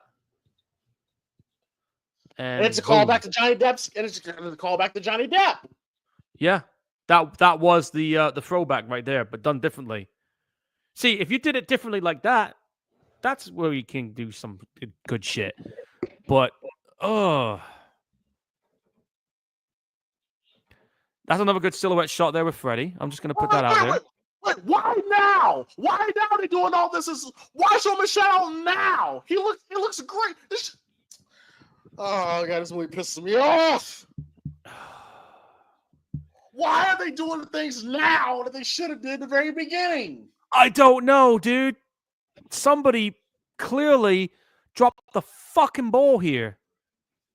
You should have done all this at the start when it came to the way you presented him. Even the way he's lit here, he looks good here. Yeah. I give credit's due. It's the lighting and how they're utilizing the light and shadow. That's what you need to do with Freddy. See, it looks good here. And he does look, he is acting a little menacing here. I will give him that. Oh, I like that. Like right here, I wouldn't really should be showing his face. I was showing like little bits. But damn, it's 2010. I'll suck my dick. I don't care if it is 2010. The principles of making a good horror movie still remain. I sound like such an old man today. Listen to this. Listen to this. I just seen something that Chaz said.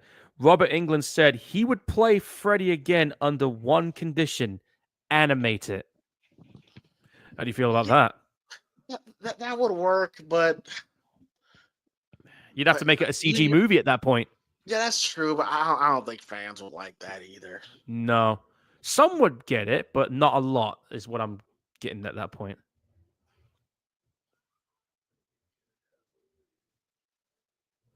See, like, I love the way he sounds as Freddy. I've already seen him spinning people around, so that's not really as effective. No, it's not. It just isn't. We saw pretty much everything he did at the start of this. You just see too much of him. You see too much of him and too often. They should have, dude. They should have. That's what I gotta say. Too much, too often. They went to the well way too much, right? Again, like I said, Paul, it's like a AEW match. Yeah, spot fest. It's a straight up spot fest. You're doing everything in one match.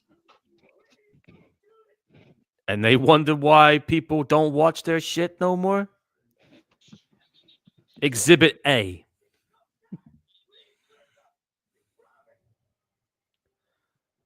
Okay, what's he about to do here? Epinephrine. The drugs! You ain't stabbing me in the fucking heart with that. Here it comes. Oh! Nice transition. Oh, she was able to take him out of the dream. Yep. Now he's... What do you inject her with? I think it's adrenaline or epinephrine. I don't know what that was. It's definitely some kind of adrenaline. Yeah, take that, you son of a bitch. See, the physicality there of Freddy was pretty good. I like his physicality in this fight. Yeah. But again, guys, as I said earlier, it has some nice moments, yes, but it's not enough to save the overall movie. I just love his intensity here. But again, not enough. I forget how this movie ends. I have no idea. I remember how. Oh! Ooh, I forgot she cuts off his hand. Took his fucking hand right off. Oh! See the Pamela Voorhees thing? Yeah, see the neck slice like that? That took half his head off. That's a better neck slice than what we saw in the first kill. Did you see the documentary Hollywood Dreams and Nightmares, the Robert Englund story? I've not seen that documentary yet, but I do have that Nightmare on Elm Street documentary, Never Sleep Again. And I got the Crystal Lake Memories one too.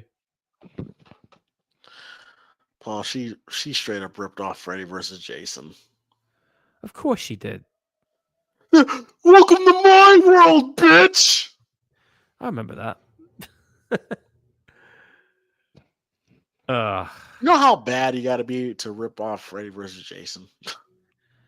If that's what you had to go and look for some kind of improvised line, and you're looking in the wrong place, lady.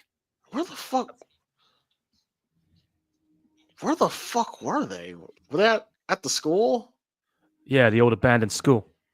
Oh, okay. That's what it looked like to me. Woo, woo, woo, woo, woo, woo. Here comes the cavalry. Again, guys, like, there's just no feelings here. There's just none. We're watching this and we're just kind of like, whatever.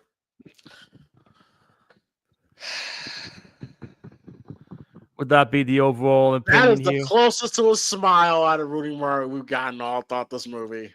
That's the only emotion I've seen.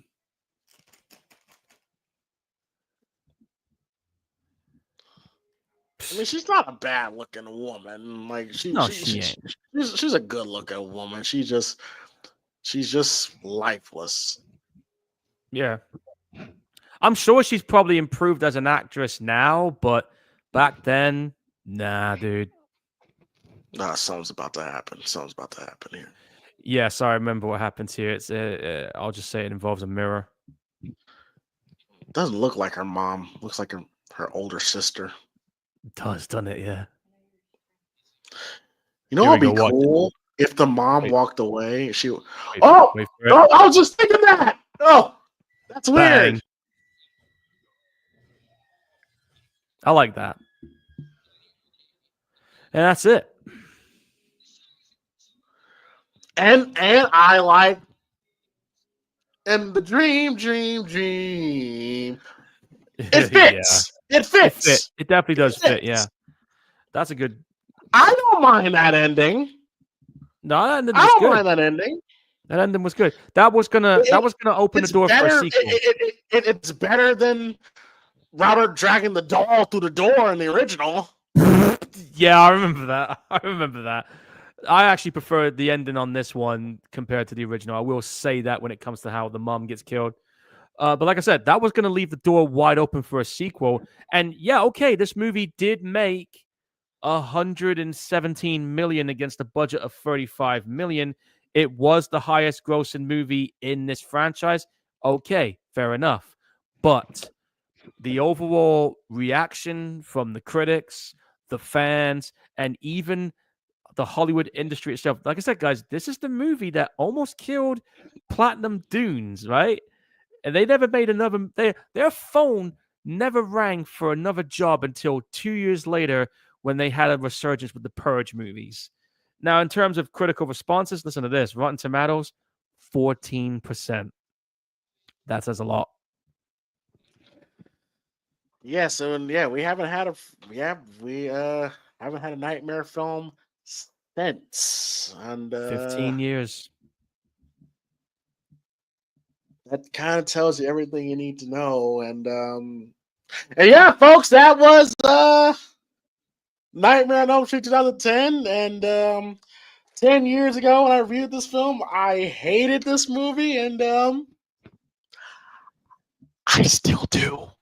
Granted, granted, there's a couple of things that I kind of appreciate more, but Rooney Mara still fucking sucks in this film.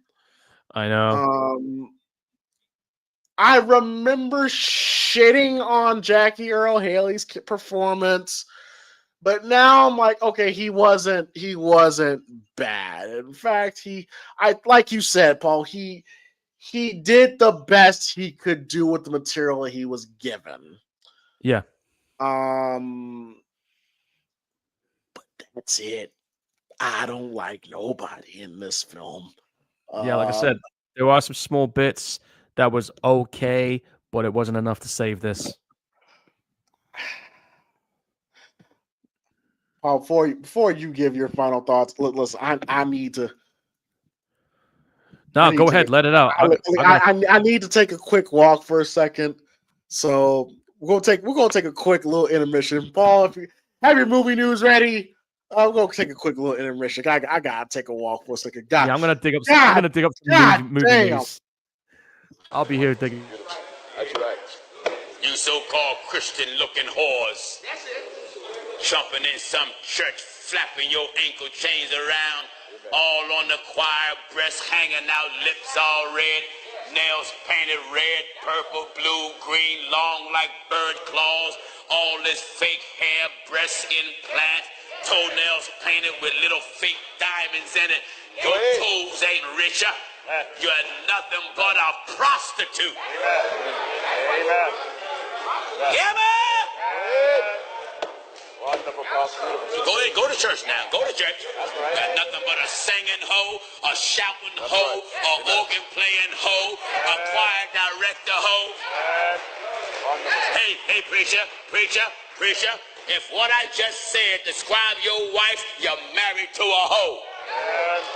Amen. Am I right, sir? Talk to me. Yes, sir. Amen. Yes, sir. Wonderful. Hallelujah. A man that's a real man don't want his wife out in the street looking like a prostitute. And you a holy woman? Amen. Amen. Or claim you's a Christian? Amen. Christian with skin-tight pants. Amen. Showing the very shape of your birth canal. Going to some church with the shape of your birth canal exposed in public and jeans all up the backside of your behind. Carrying a Bible. That's right. Going to church. That's right. Yes, sir. Yeah. And people wonder why I don't follow religion very much. Well, there you go. But anyway, fucking hell. I don't know where you got that from, James, but fucking hell, dude. listen. It was either that or perish. Nobody really perished. So, but hey, man. We perished just watching this movie. You're right. you're absolutely right. But just that's just fair warning to the future women in the future movies we're gonna watch. To try to not engage in sexual activities. Otherwise, you're a prostitute. Uh, Well, what he said, I guess. but All right. Paul, if you got any movie news, this Yeah, I is got. your part. This is your part of the show. So have right at it, buddy. All right. Well, I got a couple of bits of movie news here and there. We just watched a remake, right? And speaking of remakes, I've just learned here, and this has caught me by surprise. We got another. Another movie getting a remake. It's actually, they say here, it's going to be a TV series now. That's going to be a movie that's now going to be a TV series that's going to get remade. And James, if I told you what movie is getting turned into a TV series, I don't know how you would feel about this. Well, it depends on the movie. Well, A24 is considering the idea of turning Near Dark into a TV series. Oh! Yeah, that's right, guys. Near Dark is getting remade. You did not. You did not just say Near Dark. Yes, I fucking did. And if you want proof, watch your StreamYard, folks. James, read it and weep. There it is. Oh, okay. Wait, hang on. A24 is going to turn this movie into a TV series. A24 doing it? Oh my god. Okay, hang on.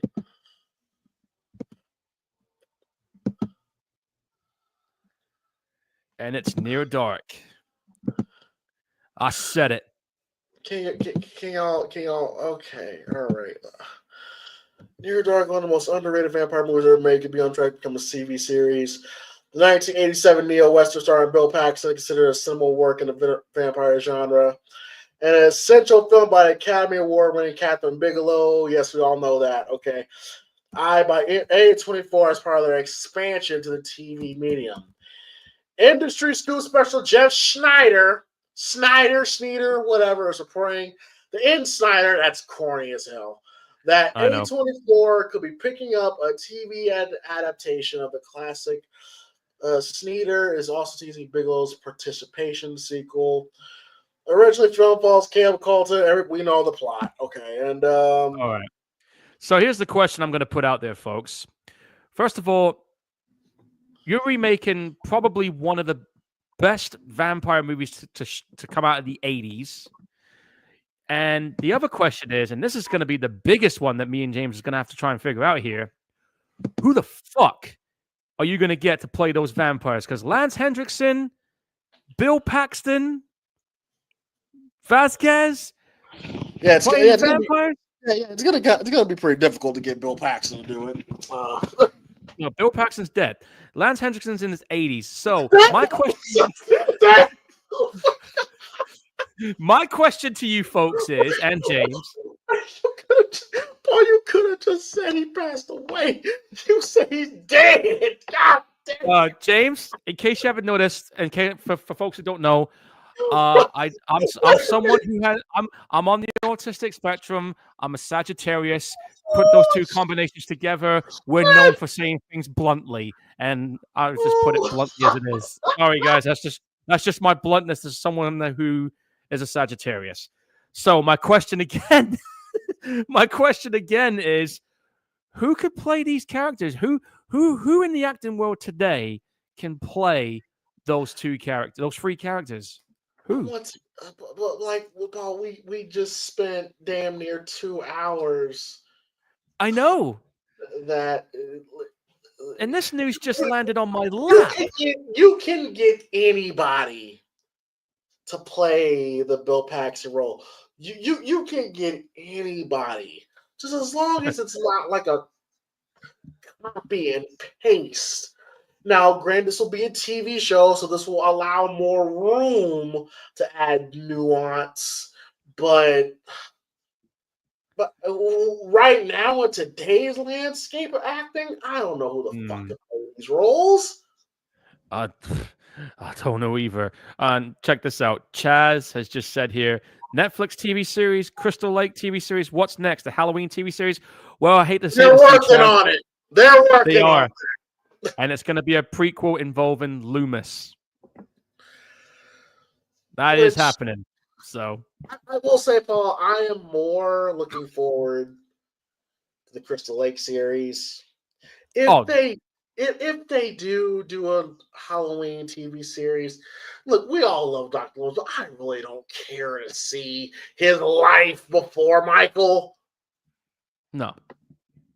But here's the thing. That Crystal Lake TV series, that's going to be a big deal, not just for me, but for a lot of people too. Because think about this, guys. This is Jason Voorhees' return in nearly 16 years since the last movie. We haven't seen him since. We're going to see, of course, Jason's mom in this too. So I'm really looking forward to seeing that show. No doubt about it. But a Near Dark TV series, man. I love Near Dark. That's one of my favorite vampire movies. I will be keeping a close eye on it. I mean, I got a bit of confidence in it because of, after all, A24 do have their hands on it. They're also the same studio that's doing the Friday the 13th remake. So I have a little bit of confidence in these two projects. We'll have to see who they're going to have though involved as the showrunner, who are they going to get casted, and how they're going to go about it. So that's my key things that I'm keeping an eye on for when it comes to that. So we'll have to wait and see. But as far as other TV shows go, I mean, after August 12th, we got Alien Earth coming on Hulu. We have the first of 2 new Predator movies coming. One of them is going to be on Hulu in about 2 weeks, called Killer of Killers. I'm actually looking forward to seeing that. And of course, you got that Badlands ones that's coming out in November. Very intrigued by that one because, I mean, the lead character is a predator, so that should be fun. Anyway, movie news. Let's see what we got on Bloody Disgusting. What have we got digging up here right now? Let's see. Okay. One of the actors who was involved in who was in that TV series Wednesday, his name is Hunter Doohan. He has signed on along with a couple of other cast members to be in the next Evil Dead movie called Evil Dead Burn, which is dropping in July 24th, 2026. It's being directed by a French film director who did a spider horror movie on Shudder called Infested. If you've not seen that movie, folks, I'd advise you to check it out because it'll give you an idea on what kind of Evil Dead movie you're going to see with this guy because he's known to really like push some boundaries. I mean, when he did that spider movie, that was actually pretty intense. If you guys have not seen that, the link is coming up for you on the StreamYard right now, James, to have a read. But it says here, no plot details have been released. They're not going to tell us what it is. But he did tell the studio he wanted to make a nasty film that hurts, for which you come away tested. So he's really going to, and to Sam Raimi's credit and Rob Tappett's credit, they're going to let him go full throttle with what he's going to do with Evil Dead. So, I mean, the last 2 Evil Dead movies have been really fucking good. And I mean, Evil Dead Rise went on to make 150 million, which made it the highest grossing Evil Dead movie in the series so far. So as long as they maintain the elements of what made the Evil Dead movies really good, then this one could be pretty good. So I got my eyes firmly locked onto this one. As far as who's been casted, it looks like they got a whole bunch of younger cast in this, which is fine. I don't mind that. But I'm curious to see where they're going to go with this. I mean, the title is called Evil Dead Burn, so it kind of gives me an idea where they're going with it, but we'll have to wait and see on that. Let's see what else we got here on the movie news. Let's see. It's kind of slow at the minute. Oh yeah, that's out tomorrow. On Netflix, we got a new Fear Street movie called Prom Queen, which will be the fourth one in the series. So if you guys are interested in seeing that, definitely check that out. That's going to drop tomorrow. Oh shit. Okay, we got some movie news here that involves The Rock. This is going to be interesting. Let me read this. I did hear about this on Russell Lamier, but I got the information here on Blade discussing. So according to this, A24 is doing a psychological thriller, and The Rock will play a guru who likes to manipulate people. Okay, fair enough. Let me read this. He's going to be in. It's a movie called Breakthrough, which is going to be made by A24. It's being directed by Zeke Goodman, who, what did he do? Oh, bollocks. Okay, so this movie's being produced or written and directed by the guy who did that short-lived TV version of I Know What You Did Last Summer. Approach with caution here, folks. Okay, so the set is set at the turn of the millennium in Southern California. The story follows an alienated young man who comes under the influence of a motivational guru whose intoxicating charm makes his morally questionable methods of manipulation and his own concealed darkness. So the search for a director is underway, and The Rock's going to be involved in it. So they're going to start filming on that later this year. But right now, he's currently, I guess you could say, promoting his next movie, which is called The Smashing Machine, which is also an A24 joint. So that's all we got on that in terms of news when it comes to that new movie. But it looks like The Rock's going to be involved in a psychological thriller, which is definitely it's definitely different compared to what he usually plays. I guess he's trying to show off his acting chops a little more, saying, instead of just being like one dimensional, like he's been with a lot of movies. And if this is like kind of a horror movie, then that means this is technically his first horror movie since Doom, which was 20 years ago, I want to say. Hang on, seeing. Yeah, Chaz here is saying they're bleeding IPs like vampires. But here's the problem, though, Chaz. Listen, man. Like when it comes to Hollywood studios, like they're not gonna take a chance on original content because they're afraid they're not gonna make the money back. That's why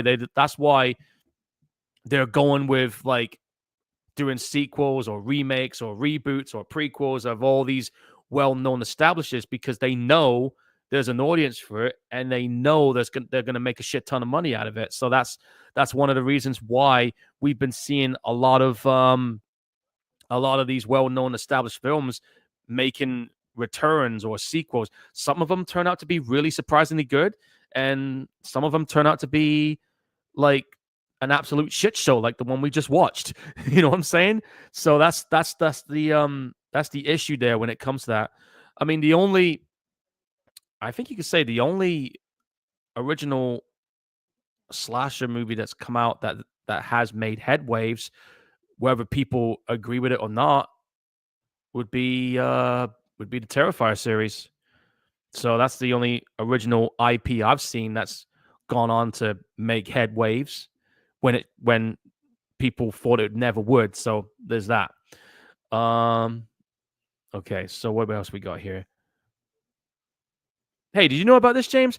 Turns out there's going to be a sequel to Practical Magic. Joey King joins Nicole Kidman and Sandra Bullock. I did hear about this. Yes, I remember seeing the first Practical Magic. I remember seeing it on TV once. This is a long time ago that this one. When did that first? 1998 was when the first movie came out. So here we are, ironically enough, 28 years later. Get where I'm going here, folks. For them to finally get a sequel. This is going to be coming out in the cinemas on September 18th this year. No, next year. My bad. So it will be 28 years later since the last movie when it does come out next year. So yeah. Excuse me. Joey King is going to be joining the cast of Sandra Bullock and Nicole Kidman. Who's she playing as? She is playing Nicole Kidman's daughter character, and it's being directed by who's that? Suzanne Bier, who's known for doing the Bird Box movie. Okay, so you got the Bird Box director directing this Practical Magic sequel. No plot details have been revealed as of yet, but the sequel is reportedly based on the later installment of Alice Hoffman's Practical Magic book series. So it's a follow-up to that. The guy who wrote the original movie is back writing the sequel for this one, and it's being produced by Denise Denovi as well. So all familiar faces are back on board. But the question is, though, will this sequel be as good as the first movie? Because, I mean, after all, a damn near 30-year gap, that's quite a long time to wait. And if the movie turns out to be a flop, then it'll be a waste of time.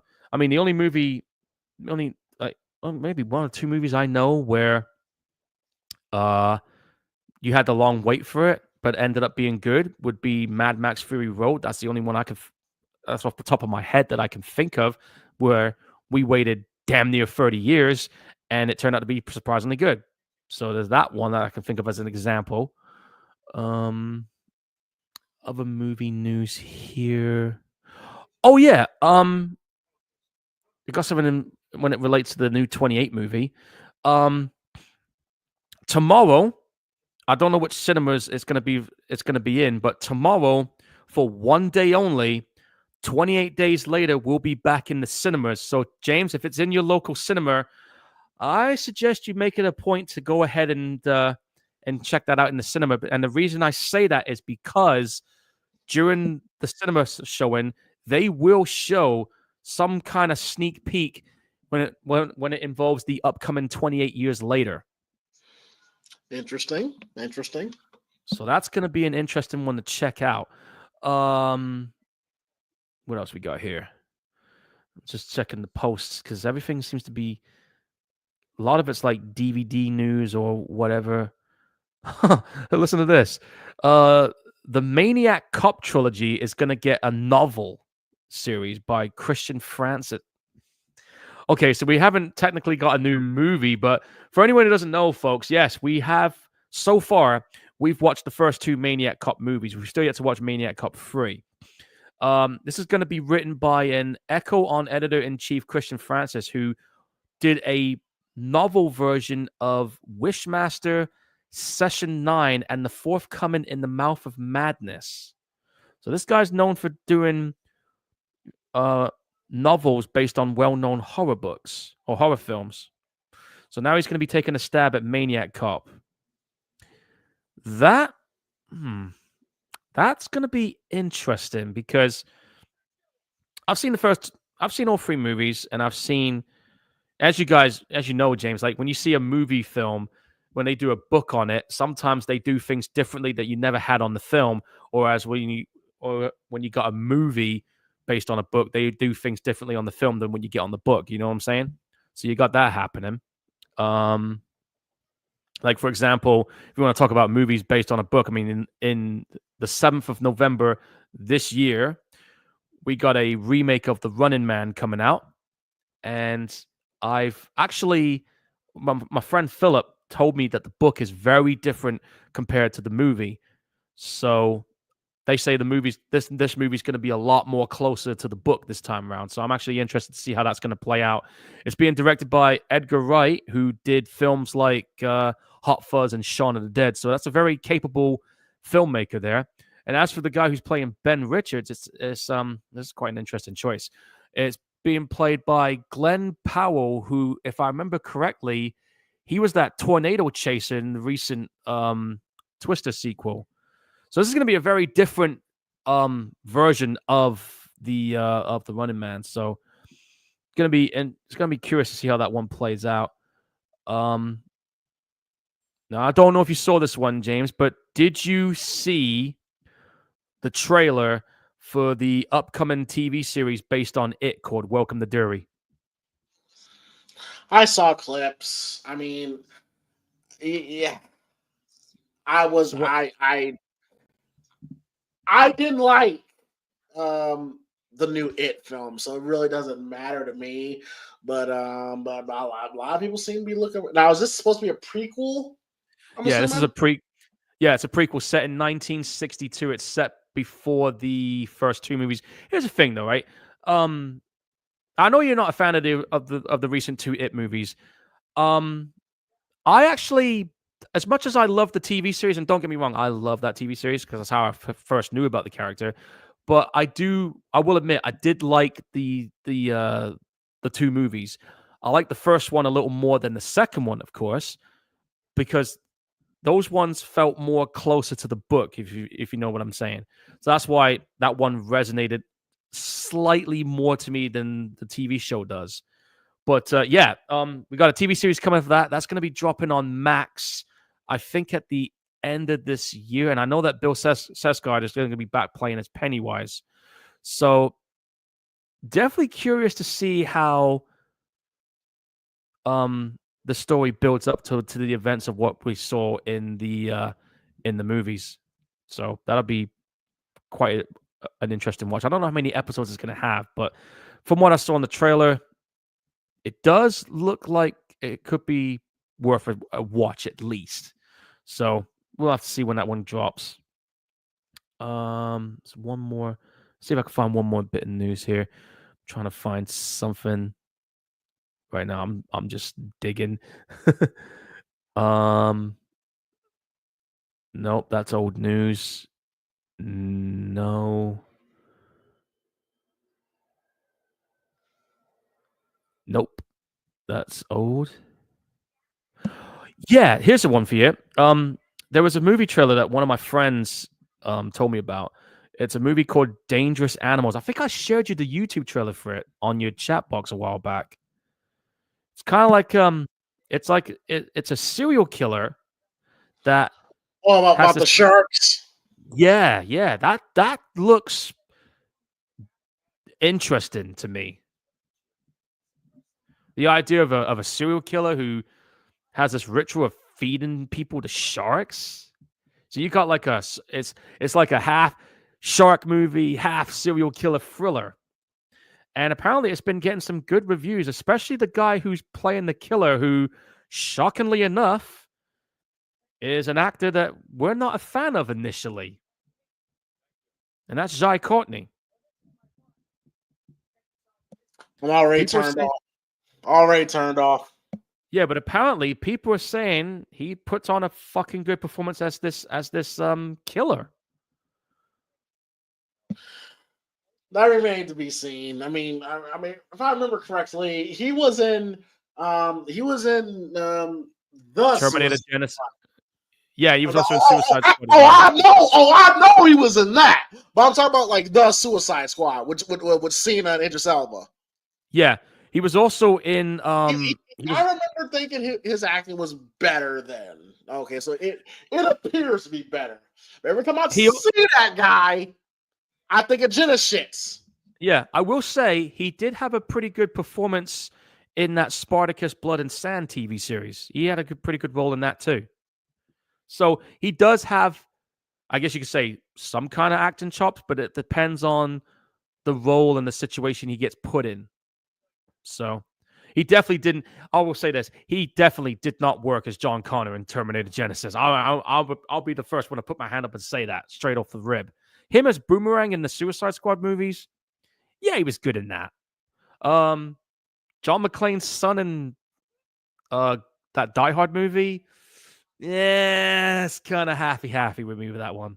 So with him, for me, it's like hit and miss. There are some roles where he would excel at, and others where it's just like, nah, he just doesn't fit.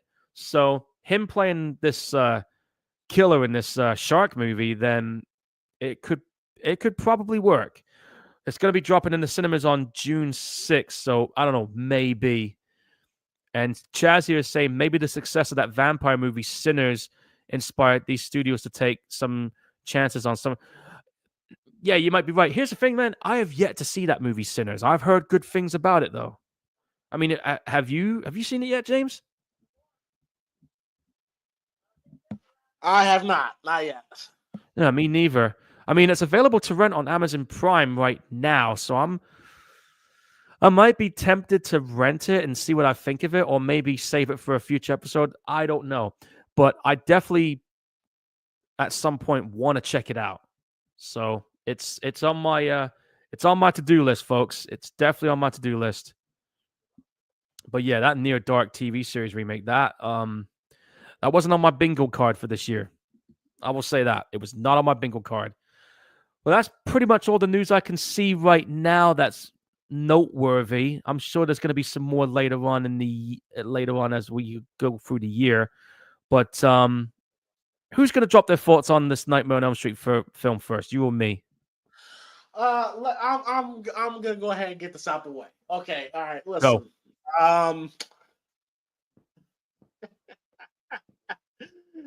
Oh man, I was hoping we didn't have to talk about this movie again, but that's fine. That's fine. You chose it, man. I did, but you see, I like to do things like that because, like I've said, I like to go back and watch movies that I've hated just to see if maybe what I liked then I don't like now, and what I didn't like I like now. I took a chance and I wanted to because literally tonight was like it literally felt like watching this for the first time ever once again. Like it pretty much was. And I was just reminded tonight about how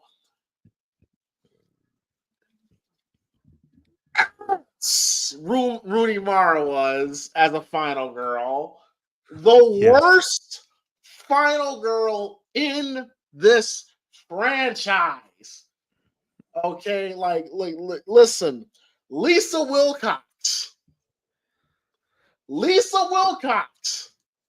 acting wise, shits all over Rooney Mara. People talk shit about Nightmare 4 and 5 and 6, understandably so, but Lisa Wilcox murders Rooney Mara. I don't give a fuck, Academy Award or not. Headline camp? No discussion there. No, none at all. From part 2 did a way better job. People want to say, "Oh, okay, she's," and I remember people used to have this excuse where they say, "Oh, she's acting like this because she hasn't slept." Listen, me, I can hold you up. The biggest reason why I'm kind of irritable today because I've been up since 3 a.m. Okay, so maybe that's why I'm becoming a tad irritable. But even I got more emotion for someone who hasn't slept more than Rooney Mara has for someone who hasn't quote unquote slept. The fuck out of here. Okay, she was not interested. She didn't care. She slept, walked her way through. Paul keeps reiterating that this almost made her leave the industry. You know what? Maybe it's a good thing you left the industry because I don't like you as an entertainer. You're not entertaining. It almost made her leave. She's still acting, but this one almost did it. Oh well, doing the we'll do. I'm sorry. But I look. You're the final girl. Okay, you're the person we got to root for. And like I said, she's so moody and emo. Hardly has any. Everybody is, and it's hard to get behind somebody like that. Like I said in the original Nightmare, the reason why it worked is because even though it was very little, we was able to see the kids be normal, and it gives you a reason to root for them, and this doesn't. Again, Jackie Earle Haley, I guess I'll give him credit. He tried. Tried to the best of his ability. It's not his fault. Not his fault. I will say that. Rorschach wasn't the problem. But this also this movie did not age well because it very much looks like a movie that came out 2010 in that era. It is so goddamn. Maybe that was another reason that kind of irritated me because it reminded me of sophomore year of high school. Man. Yeah. Well, for me, this movie, when it came out 15 years ago, it reminds me of my late 20s, and I'm thinking, man, I'm getting old. You were still living life back then. Kind of. Yes. Is this the worst Nightmare film in the franchise? It's a tie between this and probably 5 and Freddy's Dead. No. Nah. This is the worst because granted, I agree with you. I don't like Freddy's. I don't like Part 5, but I at least like Lisa Wilcox's performance. Yeah, Freddy's Dead. Yes, the movie is campy as hell. Yes, that movie is a complete 180 of what Freddy was in the first film. But I at least have fun with the movie because Robert's having fun with the film. Exactly. That's. I mean, if I would absolutely hate this film 100%. But Robert's having a blast, so I guess I can have a blast with him. Exactly, man. That's there is point. nothing fun about this movie at all. Nothing fun. So see, their aim was to try and make this movie scary. That was the whole point of why they were going for that dark, moody direction. But it didn't work. It didn't work. That's great. It didn't work. That is fine. Bravo. You're trying to make it scary. But what I took from it was this was just made to make a quick buck.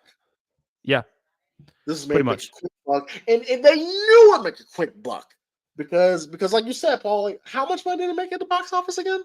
Let me just check again. This movie made 117 million against a budget of 35 million. So it became the highest. Yeah, it became the highest grossing movie in the entire Nightmare franchise. But what have I always said about? I've always said that could be deceiving, Paul. Because what have I always said about that, Paul? Do you remember what I will say about that? Well, I remember what you said about it when it came to Friday the 13th. Yeah. I even said it. I even said it with Halloween 2018. Yep. I said just because a movie makes a lot of money doesn't necessarily mean the movie was good. It just means a lot of people went to go see it. Exactly. Because like I said, it all comes down to people were hyped up because of those fucking trailers. So they all went in droves and they come out disappointed. Now, Paul, is there any way can you check what was the box office numbers that second week? Yeah, let me check. That check. to me is the real test. Okay, hang on a second. I have to go. What was the name of that box office thing again? Because I had the. If you could somehow pull that up, that'd be great. Because I always say, yeah, that first week they're gonna do numbers. What about that next week? I'm gonna check right now. Hang on. Archive numbers. This must be it. The numbers. Okay. All right. Here we go. James, I'm gonna share you this web link because this will be a valuable source for us when it comes to doing box office numbers on future movies. Watch your StreamYard right now, and I'll read it out here. Okay, so this is the deal. On its, it got the latest ranking cumulative box office records here. So wait. This is 1984. No, this is the 2010 one. I see. Oh, you want? I see 1984 for me. What the fuck? Hold on. Let me try that again. I'll send you the link again. Yeah, released November 9th, 1984. Yeah. Yeah, I've got it. Here it is. This is literally the 2010 one. I'm literally clicking on it. I'm staring at it right now. Oh, I'll read you the numbers anyway. Right, box office. Okay, so here's how it goes. On May 1st, it ended up starting off with 20 million. Then it went up to 117. And then during its okay, here we go. Weekend box office performance. On its first day, it was ranked number 1 and it played in 3,332 cinemas. Per theater, it was making $9,000 per theater. Its total gross on its first week was 32 million. Then the following week, it dropped down to number 2. It had a 72% decrease. Damn! Damn! 72%. Yeah, decrease of 72%. That was the weekend box office performance. 14th of May, it dropped down to number 6, and it had a 49% decrease. 21st of May, it dropped down to 8 with a 50% decrease. 28th of May, it literally dropped out of the top 10, ended up at 11. Its final cinema showing was on July 9th, 2010. It dropped to 52. Had a 29% decrease, and its gross was 28 grand and only played in 53 cinemas. So let me read you the numbers here. So first day of a cinema run, 3,332 cinemas. Then on the 21st of May, it dropped to 2,125. Then towards the end of May, it went to 891 cinemas. 4th of June, 294 cinemas, then 125, then it went up to 228, then it went up to down to 172, then it went down to 110, and then it went on to about 50. That is the numbers right there, man. I've just pulled them all up. So pretty much, Paul, you're telling me that after that first week, the movie going public was saying, Hear me good, nigga. I'm here to double down. That shit is a 2-pack of ass. The fuck are you talking about? That shit stinks. Yeah, the fucking nosedive. Plain and simple. I rest my case. So there you go. Go ahead, Paul. Give your thoughts on this movie. All right. Well, anyway, when this movie came out, or when I saw the trailer, I was hyped up. I was like thinking, "Fuck yeah, let's go!" So keep in mind, guys, I was like, what? I was 26 when this movie came out. So I'm 41 now. Go figure. But anyway, I remember being hyped up, and when I was going in the cinema, I was thinking, okay, we're gonna see some cool shit. It's a Platinum Dunes joint. I don't mind some of the movies. But this movie right now, initially, I had mixed feelings about it. I tried to see if I could find some good moments. As I watched it a couple more times after it came on DVD, and then it just got to the point where I'm just like, you know what? I could probably, as I've gotten older, I was like, you know what? I could probably see now why this movie shit bombed the way it did, and it shit bombed, folks. And I'm not just talking about with critics and box office numbers and fans alike, but even the fucking movie industry hated this movie, and again, like I said, it almost killed Platinum Dunes. But my take on the film, it has some nice moments in terms of visual appeal and some of the build-up, of course. But the acting, the characters, the story was just a fucking mess. Lack of empathy when it came to the characters. Rooney playing as Nancy. Nothing against her as an actress, but your performance in this movie sucked. But then again, understandably so, because it was only your third movie at the time. Jackie O'Haley, I said it in the beginning when I first saw it. I'm saying it now. I thought he was an ideal pick as Freddy Krueger. He had the right intensity, everything. But the script is where it hurts him in terms of how they portrayed him and how they presented him and all that. So the fact that you saw him too much, that didn't help. If you had it build up for about make us miss him for about a good 20 or 30 minutes, then bring him back in, then some of those scenes would have been a lot more impactful. And like we were saying, like James was saying, towards the final act, when you had him in silhouette scenes and stuff like that, why couldn't you have kept that throughout the whole fucking movie? Where did it go wrong? Who shit the bed on that one? Who the fuck shit the bed when it came to the directions and whatnot? Just I would just say it. I had mixed feelings about it initially. Here we are 15 years later. Mixed feelings, but now just a general sense of disappointment because there could have been a good movie here, but when you have a movie that has 15 drafts and you basically make a script out of a hybrid of 4 different scripts, like you're nitpicking bits that you felt worked for it and thinking, yeah, this will work. Well, I'll just throw shit on the wall and see if it sticks. Oh, well, yeah, it sticks all right, but it stinks at the same time. So just a disappointment. And that's the reason why we have not seen Freddy Krueger since then. I mean, we're seeing the return of Jason. We've had Michael Myers. We've had a couple of new ones show up. Like, I mean, the most obvious one, of course, is Art the Clown. So time has passed on and gone on, and this movie has not aged well at all. I will say that now. It did not age at all. It aged pretty badly, unfortunately. So if you are going to make another Friday the 13th, oh, not Friday the 13th, what the fuck am I talking about? If you're going to make another Nightmare on Elm Street movie, good luck, because you're going to have to seriously go some and learn from your damn mistakes, because this movie was a fucking disaster, and it shouldn't have been. You could have done it better, but yeah, this movie, it's not it. May have been a box office hit, but with the fans and people involved, nah. So 3 out of 10.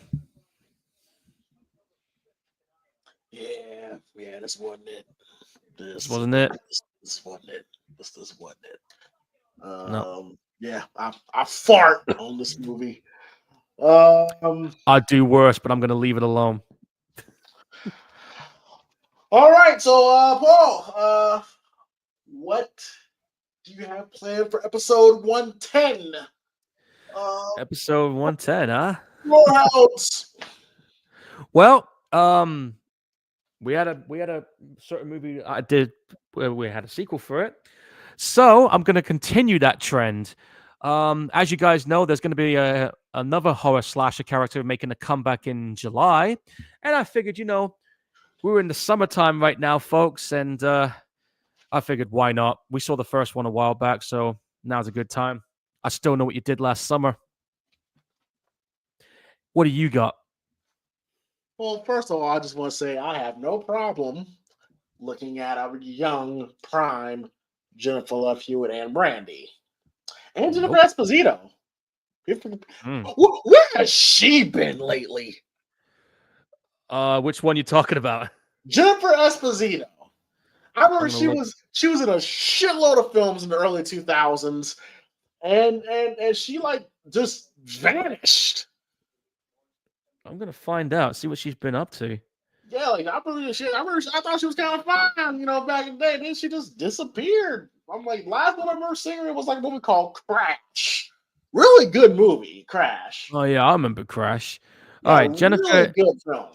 Jennifer Espinizo, she is 52 right now, by the way. I heard she hasn't aged well.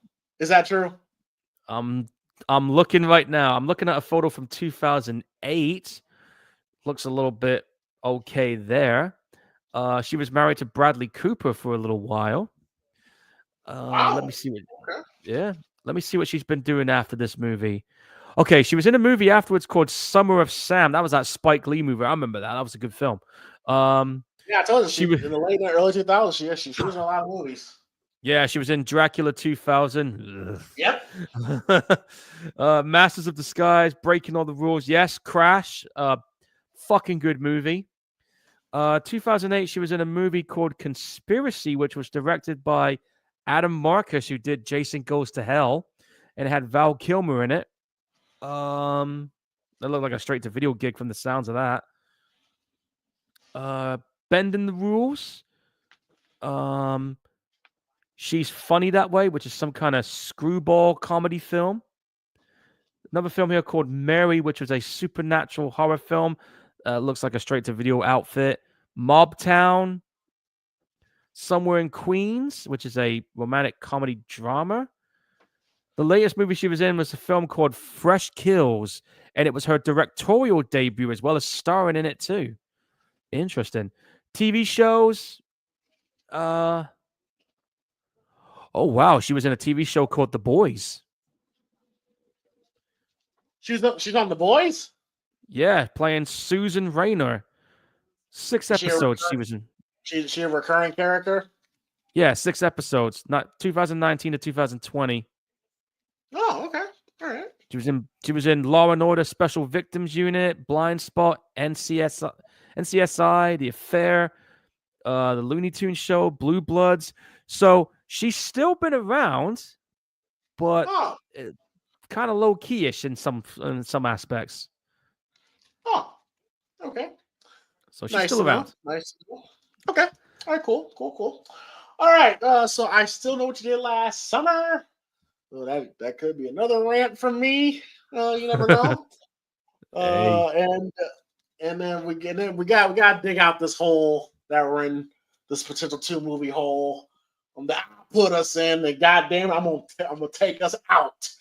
And all right.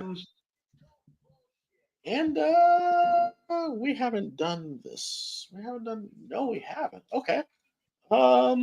Yeah, we're gonna watch a movie that came out in 2004, a movie that I really, really enjoyed. Okay. I think they went way too crazy with these sequels, but I'm really enjoying this first film, and yeah. So for episode 111, we're gonna watch the original Saw. Fuck yeah, let's go! I've been wanting to do this franchise watch along for a while. I got all 10 here. Yes, we're gonna watch the original Saw. Oh well, one of us had to pull the trigger on it, so all right, it's on now. Yeah, the Saw movies, dude. Like, who'd have thought this, right? I remember seeing the first movie in the cinema 20 years ago, and I remember just being fucking surprised by how good that one turned out, especially with, well, we're not going to get into it, but yeah, I never imagined this. Never imagined this movie would end up making the impact that it has in terms of the sequels and the success it's had. And the recent movie 10, people say was the best one since the first, but we will get to those eventually because now James has just started the whole Saw thing going. So it's on now. It's on.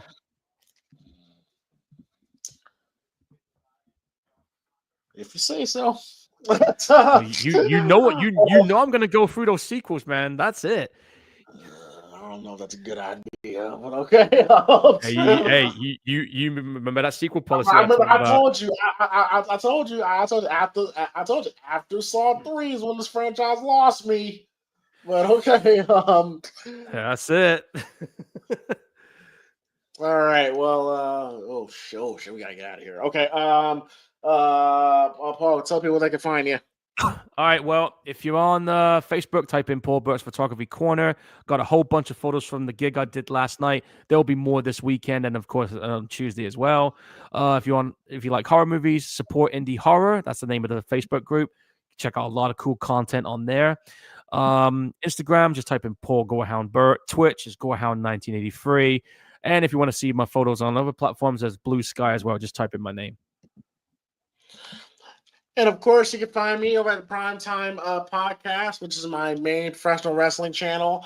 And of course, here, and of course, Primetime James Thomas, which is my actual professional wrestling channel where you can find all my wrestling matches, because I am a pro wrestler trained by Seth Rollins, by the way. Mm-hmm. So yeah, good man. But right. But yes, so yeah, that's going to conclude episode 109 of the Primetime Gorehounds. I am Primetime James Thomas, Mr. Gorehound himself, Paul Burt. Hopefully you guys have enjoyed my mental breakdown of watching Nightmare on Elm Street Part 10. Part 2010, Nightmare on Elm Street. Yeah, I can now put this movie away and never watch it ever again in my life. So there we go. But we'll see y'all next week for episode 110. That's what we did last summer. Please sure to hit that like, subscribe button.